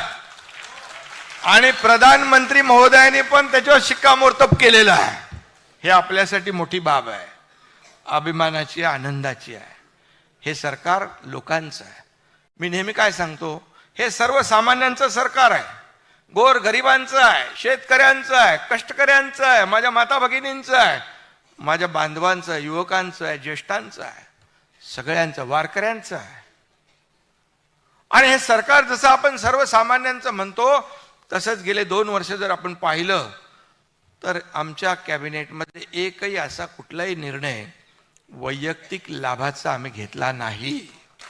एकही निर्णय. जे निर्णय घेतले, सुरुवातीला तर मी आणि देवेंद्रजी दोघंच होतो, शपथ घेतली आणि कॅबिनेट घ्यायची असते, तोही निर्णय तुम्ही बघा शेतकऱ्यांसाठीच आम्ही पहिला निर्णय पहिल्या कॅबिनेटमध्ये घेतला. त्यामुळे आम्हाला वैयक्तिक काहीच नाही आहे. आम्हाला एकच आहे, या राज्यातला सर्वसामान्य माणूस सुखी झाला पाहिजे. या राज्यातलं माझी माता भगिनी, माझा शेतकरी, कष्टकरी, त्याला चांगले दिवस आले पाहिजे, त्याच्या आयुष्यामध्ये बदल घडला पाहिजे. आणि म्हणून सोन्याचा चमचा घेऊन आम्ही जन्माला नाही आलो, परंतु या राज्यातल्या सर्वसामान्य माणसाच्या आयुष्याचं सोनं करण्याचं काम आम्ही नक्की करणार. आणि ते आम्ही प्रयत्न करतोय. 2 वर्ष कशी गेली कळली नाहीत, मोठा पल्ला गाठलाय. 2 वर्ष तसं बघायला गेला तर कमी कालावधी आहे. 2.5 वर्ष अगोदरची आणि 2 वर्ष ही जर तुलना तुम्ही केली तर सहज तुम्हाला कळेल की आम्ही कुठे किती निर्णय घेतले, काय निर्णय घेतले, कुणासाठी निर्णय घेतले, हे आपल्याला कळेल. आणि हेच निर्णय आपल्याला लोकांपर्यंत पोहोचवायचा आहे. किती विरोधकांनी आटापिटा केला. सरकार स्थापन झाल्यापासून सरकार पडेल, सरकार पडेल, सरकार पडेल. महिन्यात पडेल, 2 महिन्यात पडेल, पण सरकार काय पडलं नाही. पण सरकारची कामगिरी पाहून विरोधकांचे चेहरे मात्र पडले. आणि ज्या योजना आपण जाहीर केल्या कल्याणकारी परवाच्या दिवशी, त्या बघून तो विरोधकांचे चेहरे बघण्यासारखे होते. एकदम पांढरे फटाक झाले होते. काय करायचं, काय बोलायचं, काय टीका करायची हे सुचत नव्हतं त्यांना. त्यांना अनपेक्षित होतं, हे सगळं अपेक्षित नव्हतं. पण आम्ही तिघांनी ठरवलं होतं, एकदम मोठा बॉम्बनी, मोठं म्हणजे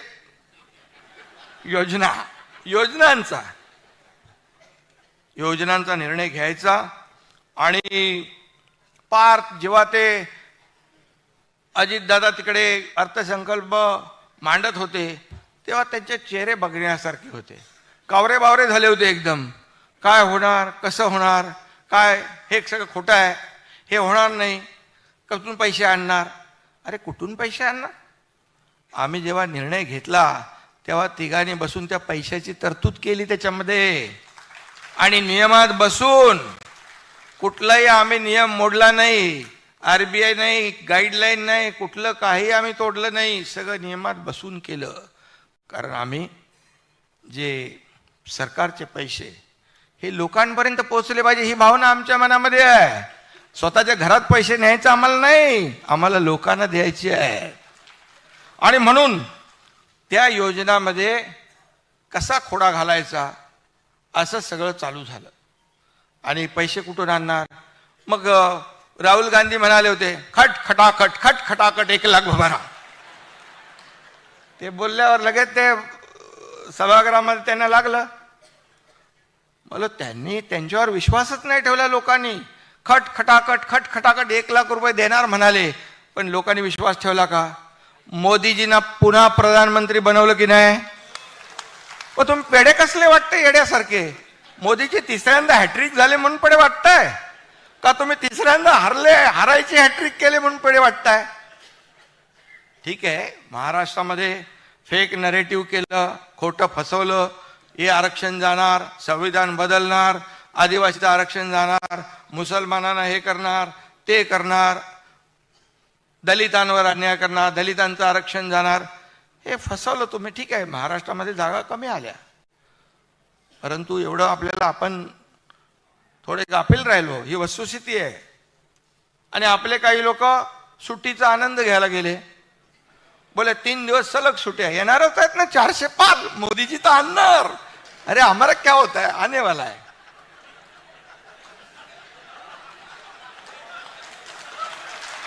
आणि तुम्ही सगळे राहिले एकदम गाफील. आणि त्यांनी येऊन ठपाठप ठपाठप 80% वोटिंग करून गेले.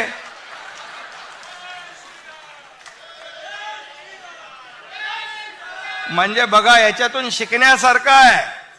तुम्ही जर 80% नाही 60% मतदान केलं असतं तरी सुद्धा आपल्या 40 जागा आल्या असत्या.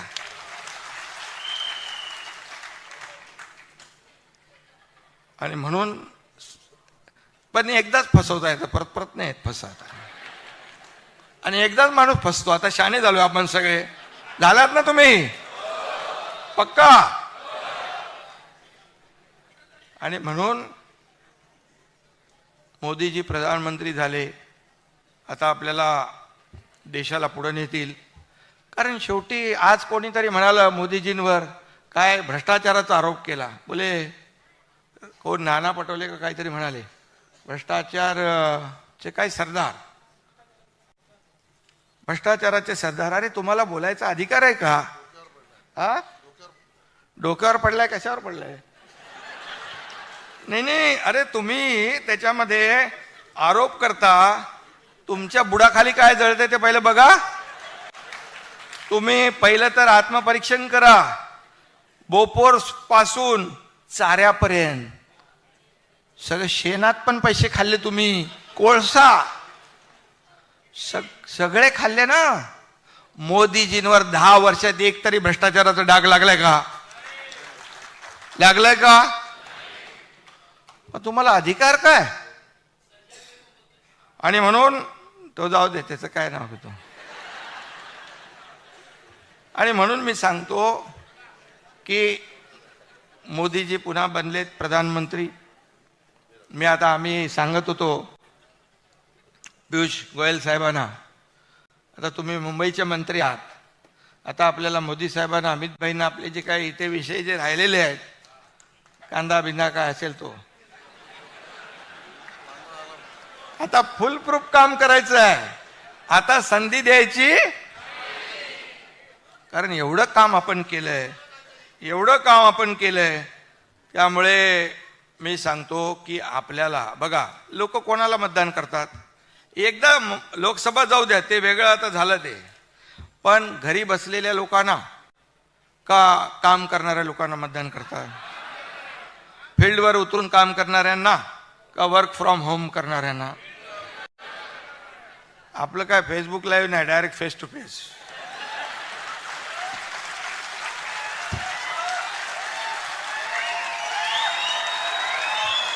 त्यामुळे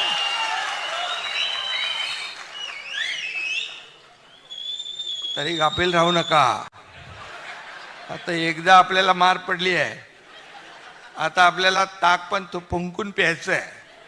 कारण बघा, आपण एवढी कामं केली आहेत ना. आता किती 1 लाख कोटीचं काय दादा? 1 लाख कोटीचं ना, 1 लाख कोटी, जवळपास 90,000च्या दरम्यान आपण या योजना केल्या शेतकऱ्यासाठी. बघा, तुम्हाला मी सांगतो, हे विरोधक किती खोटं सांगतात. शेतकऱ्याला काय दिलं? शेतकऱ्याच्या तोंडाला पानं पुसली. अरे, आतापर्यंतच्या इतिहासात 2 वर्षामध्ये शेतकऱ्यांचा जो काही नुकसान भरपाई आहे, अवकाळी पाऊस आणि गारपीट, याच्यामध्ये अवकाळी आणि गारपीट याच्यात आपण 15,000 कोटी रुपये दिले. 15,000 कोटी. आपण NDRFचे निर्णय बदलले, दुप्पट केले, 2 हेक्टरचे 3 हेक्टर केले. सततच्या पावसामध्ये होणारं नुकसान मिळत नव्हतं, ते आपण द्यायला लागलो. गोगलगायीने केलेलं नुकसान कधी मिळत होतं? ते आपण द्यायला लागलो. आज 1 रुपयामध्ये पीक विमा योजना कधी मिळत होती? ती आपण सुरू केली. मोदी साहेबांनी 6,000 रुपये दिले वर्षाला, त्याच्यामध्ये 6,000 रुपये आणखी आपण भर टाकली. 12,000 रुपये शेतकऱ्याला वर्षाला चालू झाले आता आपल्याकडे. अशा योजना आपण केल्या. 45-50,000 कोटीच्या योजना केल्या. आणि महाविकास आघाडीने जे रेग्युलर कर्जफेड करणाऱ्याला 50,000 रुपये इन्सेंटिव्ह देणार म्हणून घोषणा केली. पैसे दिले का? पैसे आपल्या सरकारने दिले, आपण देतोय, आपण सुरू केले ते. म्हणजे ही घोषणा करायच्या आणि त्याची पूर्तता कुणी करायची? मग तुम्ही आमच्यावर कसं बोलू शकता? आणि म्हणून हे जे काय आज शेतकरी आपला अन्नदाता आहे, त्याला आता आपण दिलं. आज शेती पंपाला आपण वीज माफ करून टाकली. जो मागेल त्याला सोलर. का तुमच्या पोटात दुखतंय? आज शेती पंप शेतकरी हा बळीराजा. तुम्ही एवढ्या योजना जर यापूर्वी केल्या असत्या तर बळीराजावर आत्महत्या करायची पाळी आली नसती. याला जबाबदार कोण? काँग्रेसने 50-60 वर्ष शेतकऱ्याला दुर्लक्षित केलं. पण या 2 वर्षामध्ये आम्ही ज्या योजना केल्या आणि देतोय, डायरेक्ट त्यांच्या खात्यामध्ये पैसे जात आहेत. देवेंद्रजी जेव्हा मुख्यमंत्री होते तेव्हा जलयुक्त शिवार योजना केली, शेतकऱ्यांना वरदान ठरणारी. सरकार बदलल्यावर लगेच त्याची इन्क्वायरी लावली, चालू केले, बोले रद्द करा. अरे, शेतकऱ्याच्या हिताची योजना तुम्ही बंद करताय. आपलं सरकार आल्यानंतर पहिलं आपण जलयुक्त शिवार योजना सुरू केली शेतकऱ्यांसाठी. ह्या अशा शेतकऱ्यांसाठी केलेल्या योजना. आणि आता देखील आपण त्यांना जो दिलासा दिलेला आहे, तो दिलासा देखील आज सिंचन, अजितदादा पण होते अगोदर, मी होतो. आणि 4 मला वाटतं सुधारित आपण मागच्या महाविकास आघाडीमध्ये दिल्या होत्या. 4 योजनांना सुप्रमा सुधारित प्रशासकीय मान्यता. आपल्या सरकारने जवळपास 130 सिंचन प्रकल्पांना मान्यता दिली आणि 13 लाख हेक्टर जमीन आता ओलिताखाली येणार आहे. 13 लाख. याला पण हिंमत लागते. निर्णय घ्यायला. आणि म्हणून मोठ्या प्रमाणावर आपण शेतकरी बांधवांना त्याच्यात फायदा देतोय. आणि शेतकरी बांधव जो आहे, काय शेतकऱ्याचं दुःख कोणाला कळणार? आपल्यालाच कळणार. मी गावाला गेलो की बोले हेलिकॉप्टरने जाऊन शेती करतो. अरे काय गाडी चालवत जाऊ 8 तास 10 तास? 8-10 तासात मी तर 10,000 फाईल सह्या करेन.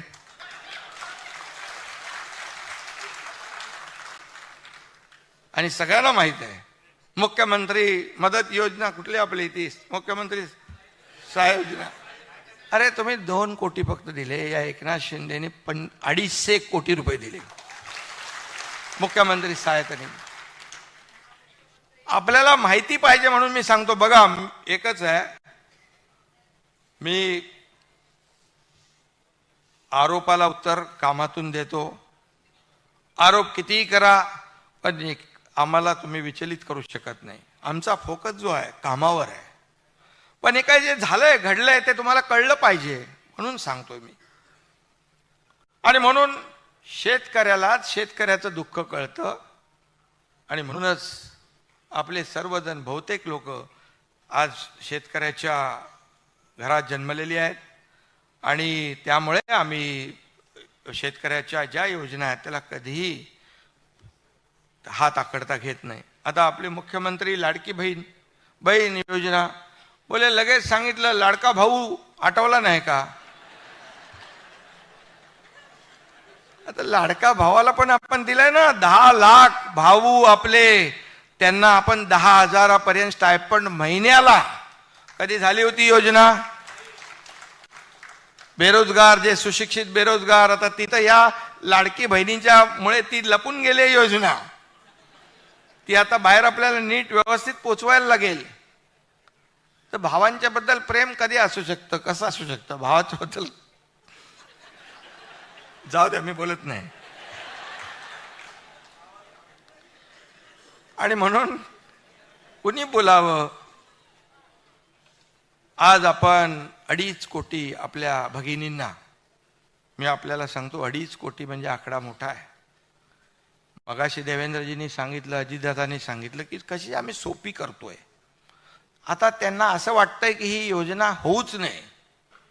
आता मला सांगा, पहिले तो विरोध केला आणि मगाशी देवेंद्रजी पण म्हणाले की बाबा ते पण आता सगळीकडे फिरायला लागले. मुंबईतल्या शाखांवर आपल्या नाही बोर्ड लागलेत, मुख्यमंत्री माझी लाडकी बहीण योजना.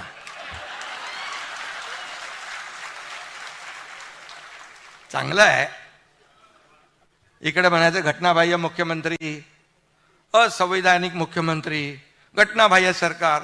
योजनांना तुम्ही बोर्ड लावता बरोबर. ठीक आहे, चांगलं आहे. पण किती काय केलं तरी त्या लोकांना माहित आहे की देणारे कोण आणि घेणारे कोण. त्यामुळे आमचं सरकार हे दोन्ही हाताने देणारं आहे आणि देत राहणार. आज 3 गॅस सिलेंडर. आता बघा, एका घरात 2 भगिनींना आपण देणार म्हणजे 3,000 रुपये महिन्याला. आणि एका बहिणीला 3 गॅस सिलेंडर, हे 6 झाले. आता चिंताच गेली ना पंकजाताई, बरोबर ना? चिंता गेली. चिंता करणारं हे सरकार आहे. कारण आपण बघितलंय आपली आई, आपली भगिनी, आपली पत्नी कसं त्या कसरत करायचे ते लोक, कसं गॅस संपला की काय चिंता व्हायची. आता म्हणून हे सरकार जनतेचं, माझ्या भगिनींचं चिंता करणारी आहे. तुम्हाला टेन्शन तुमचं दूर करणारी आहे. एसटी मध्ये 50% सवलत देऊन टाकली. अरे तोट्यात असलेली एसटी फायद्यात गेली. ज्येष्ठांना आपण मोफत केलंय. आज भगिनींसाठी देखील, या बहिणींसाठी देखील आपण बघा त्याच्यामध्ये सगळ्यांनाच देतोय ना. जात पात धर्म काय पाहतोय का? सगळे लोक त्याच्यात लाभार्थी आहेत. आता कसं काय तिकडे तुम्ही खोटं नॅरेटिव्ह पसरवू शकता? आता नाही पसरवू शकत. ते बोले काही लोक आता बोलतील आमची चूक झाली, तरी चूक केली तरी हे लोक आम्हाला देत आहेत. हे असे लोक कुठं भेटणार, असं सरकार कुठं भेटणार? त्यामुळे तुमचं आता खोटारडेपणा चालणार नाही. फक्त एवढंच आहे, कोणाचं ते नाव घेत आहे बघा,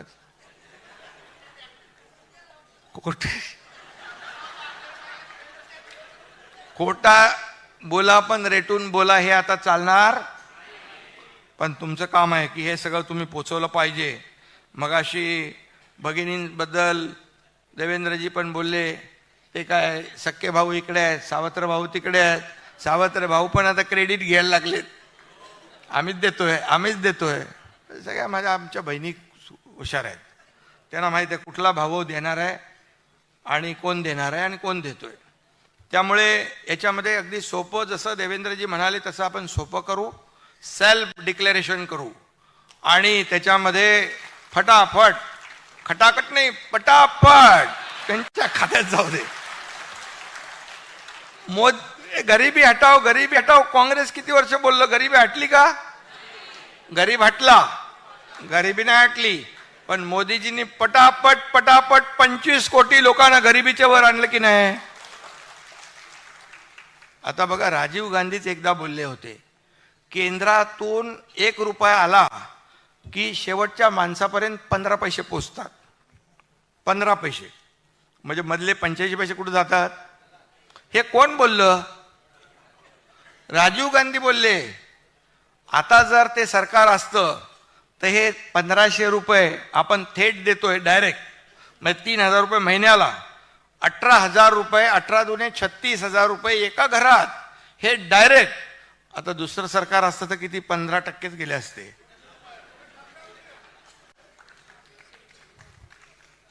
पण त्यामुळे लोकांनाही माहित आहे की, आणि म्हणून मगाशी सांगितल्याप्रमाणे मधला एजंट बिजंट कोण एक तलाठीमध्ये त्यांनी काहीतरी पैसे मागितले. मी कलेक्टरला फोन केला, त्याला बोलो डायरेक्ट सस्पेंड कर, सस्पेंड करून थांबू नको, त्याला जेलमध्ये टाक, डायरेक्ट त्याच्यावर FIR लॉन्च कर. अरे आम्ही योजना करतो आणि तिथं पैसे 50 रुपये घ्यायचे, 100 रुपये घ्यायचे, बिलकुल चालणार नाही. आणि याला कलेक्टर सगळ्या जिल्हाधिकाऱ्यांना पण सांगितलंय की इथं कुठेही खाली कोणी आमच्या भगिनीला आडवत नडवत असेल तर त्याचा बरोबर बंदोबस्त करायचं काम कोणाचं आहे?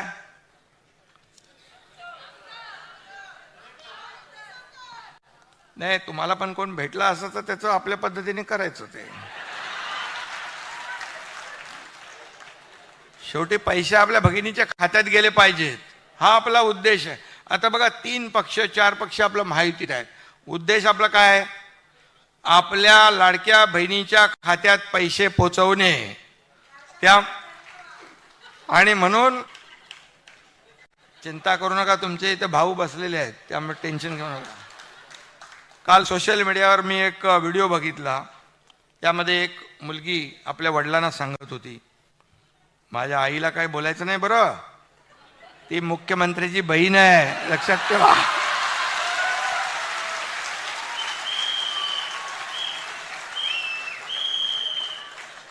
त्यामुळे आता विरोधकांनी देखील समजून जावं. आज एक माहोल बनलाय, चांगलं वातावरण झालंय. बघा, तुम्हाला पण थोडंसं नैराश्य आलं होतं लोकसभेनंतर, पण केलं की नाही करामत? आम्ही लोकांनी जादू केली की नाही? आता हे पोचवायचंय लोकांपर्यंत, घराघरामध्ये, हे काम तुमचं आहे. ही योजना जी आपण ज्या योजना केल्या, मुख्यमंत्री लाडकी बहीण, मुख्यमंत्री अन्नपूर्णा योजना 3 सिलेंडरची, दुसरं आपण शेती पंपाचं वीज बिल माफ केलं ती, त्याचबरोबर मुलींचं शिक्षण आपण 50% होतं ते 100% पूर्णपणे फी भरण्याचं उच्च शिक्षण. मी तुम्हाला सांगतो एक गोष्ट, मला 12:30 वाजता कळलं की एक मुलगी, त्या मुलीने आत्महत्या केली. का? 50% सरकार भरत होतं, 50% तिच्या वडिलांना देखील भरायची ऐपत नव्हती, त्यामुळे तिने आत्महत्या केली. मी 1:45 वाजता चंद्रकांत पाटलांना फोन केला रात्री. चंद्रकांत पाटलांनी फोन उचलला. मी त्यांना 1:45 वाजता सांगितलं असं असं झालेलं आहे, तुम्ही ह्याच्यावर वर्कआउट करा आणि किती पैसे लागतात त्याला पूर्ण 100% माफ करण्यासाठी. आणि आपल्या सरकारने ते 100% मुलींचं शिक्षण मोफत केलेलं आहे. हे पहिलं राज्य आहे. आणि त्यामुळे आपण सगळं जे आहे याच्यामध्ये मुलींचं शिक्षण, आता मुलांना आपण 50% देतोय. मुलांना आता आपण 10,000 रुपयापर्यंत ती आपण अप्रेंटिसशिपचे देतोय. आज वारकरी संप्रदाय जो आहे, पंढरीचा वारी चालल्यात, त्याच्यामध्ये आपण सांगितलं की पहिल्यांदा प्रत्येक दिंडीला 20,000 रुपये एक आपण अनुदान दिलं.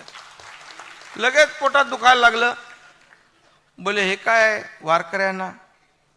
वारकऱ्यांना अरे ते समाज प्रबोधनाचं काम करतात, दिंडीमध्ये पर्यावरण हे ते विषय घेऊन जातात. आणि वारकरी हा या राज्याचा एक प्रमुख घटक आहे. तुम्ही तर दिलं नाही, पण तुम्ही त्यांच्यावर टीका करायला लागले, सरकारवर टीका करायला लागले. वारकरी बरोबर निवडणुकीत तुमच्यावर करतील काय?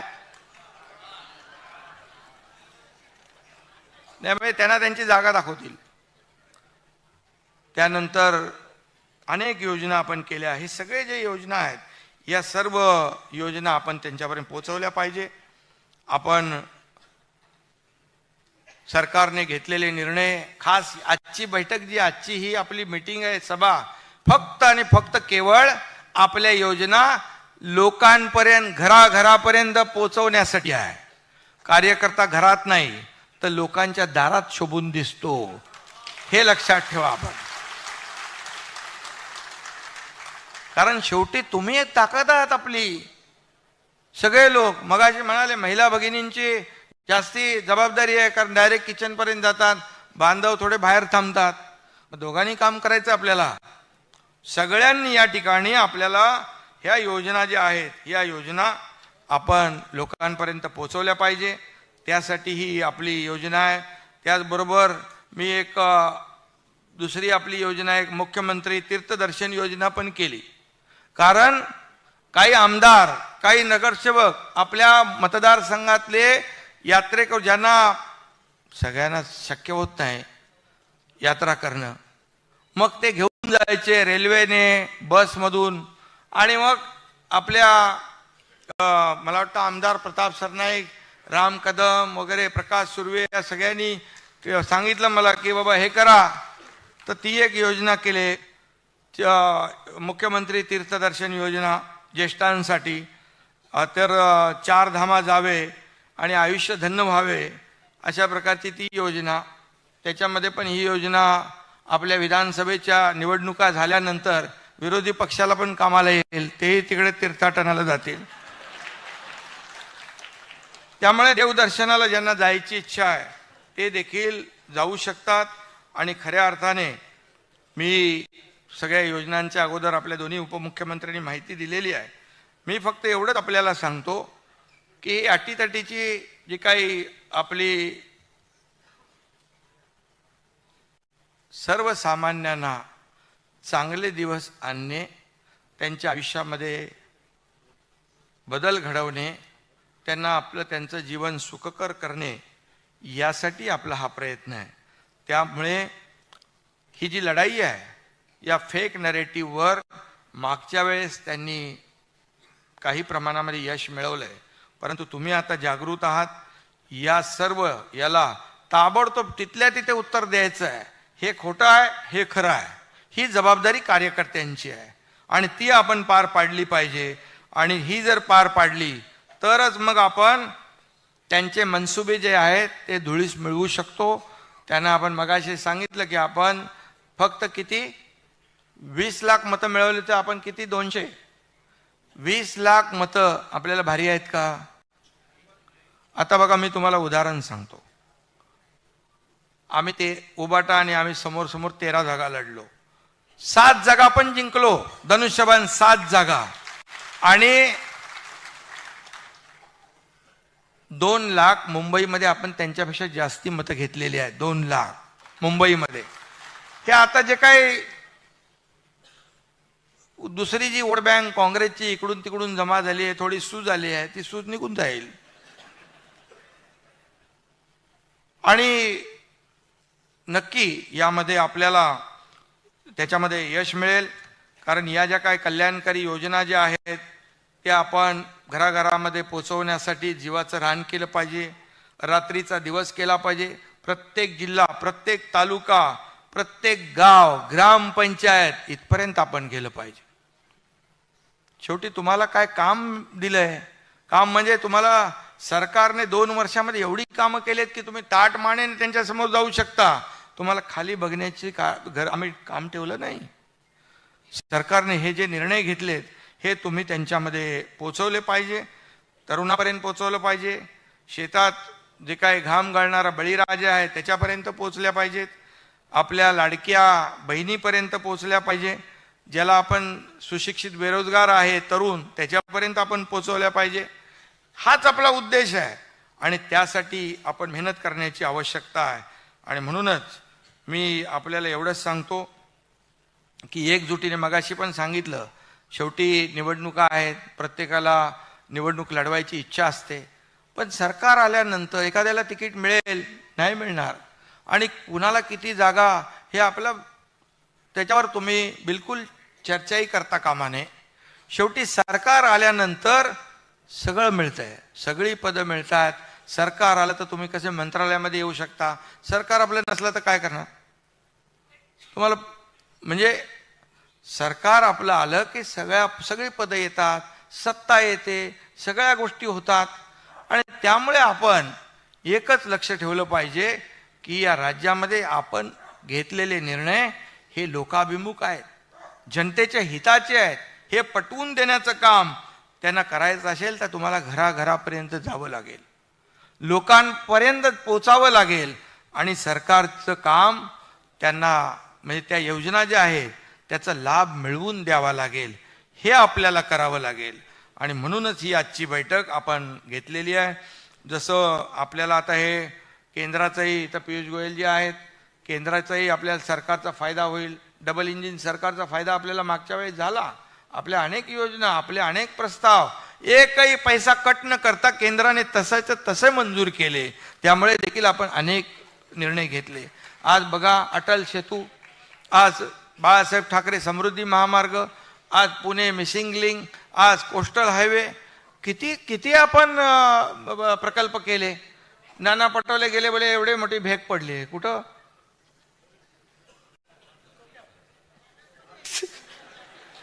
अरे भेग पडली वर नाही, हा नाही, अरे खालचा तो एक अप्रोच रोड असतो, म्हणजे शोधायचं तरी काय, काय मिळतच नाही. खोदा पाड निकला चुवा वाली बात, असं कसं आहे याच्यामध्ये? आणि त्यामुळे सरकार जे काम करते आज विकासाचं, ते सगळीकडे मेट्रो, सगळीकडे कामं सुरू आहेत. आणि म्हणूनच आपलं राज्य, मगाशी काय कुठला पुरस्कार मिळाला, हे आपल्या कृषी पुरस्कार, हे काय एकनाथ शिंदेचं काम नाही, आपल्या सगळ्यांचा हा पुरस्कार आहे. तुम्हाला मिळालेला पुरस्कार आहे, आमच्या सर्व सहकाऱ्यांना मिळालेला पुरस्कार आहे. आणि म्हणून गेल्या आपलं राज्य, काल या आकडेवारी दिली आपल्या देवेंद्रजींनी पण आणि अजितदादांनी, आपलं हे जे आपलं परदेशी गुंतवणूक पहिलं राज्य आहे, इन्फ्रास्ट्रक्चरमध्ये पहिला नंबर आहे आपला, GDP मध्ये आपण पहिला नंबर आहोत. आणि या सगळ्यामध्ये आपण जेव्हा महायुतीचं सरकार यायच्या अगोदर आपण 3ऱ्या नंबरवर होतो.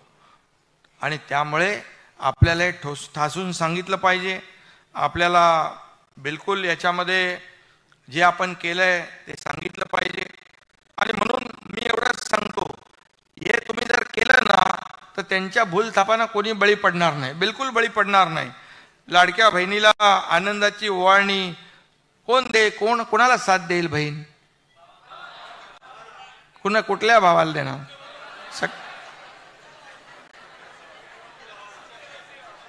त्यामुळे आपले खरे भाऊ आहेत, सरकार त्यांचं आहे आणि आता महायुतीला. आणि म्हणून आपल्याला मी सांगतो, शेतकऱ्यांचा सन्मान करणाऱ्यांना साथ देतील ना, बेरोजगारांना नोकऱ्या देणाऱ्यांना साथ देतील ना. मग हे आपण फक्त लोकांपर्यंत पोचवायचं आहे. आणि हे आपण एवढं केलं तर मला वाटतं येत्या निवडणुकीमध्ये विजय महायुतीचाच आहे. आणि म्हणून आपण एकजुटीने लढूया आणि एकजुटीने जिंकूया एवढंच आपल्याला सांगतो. पुन्हा एकदा मी आपल्या सगळ्यांना मनापासून धन्यवाद देतो आणि आपलं सगळ्यांचं अभिनंदन करतो. धन्यवाद. जय हिंद, जय महाराष्ट्र.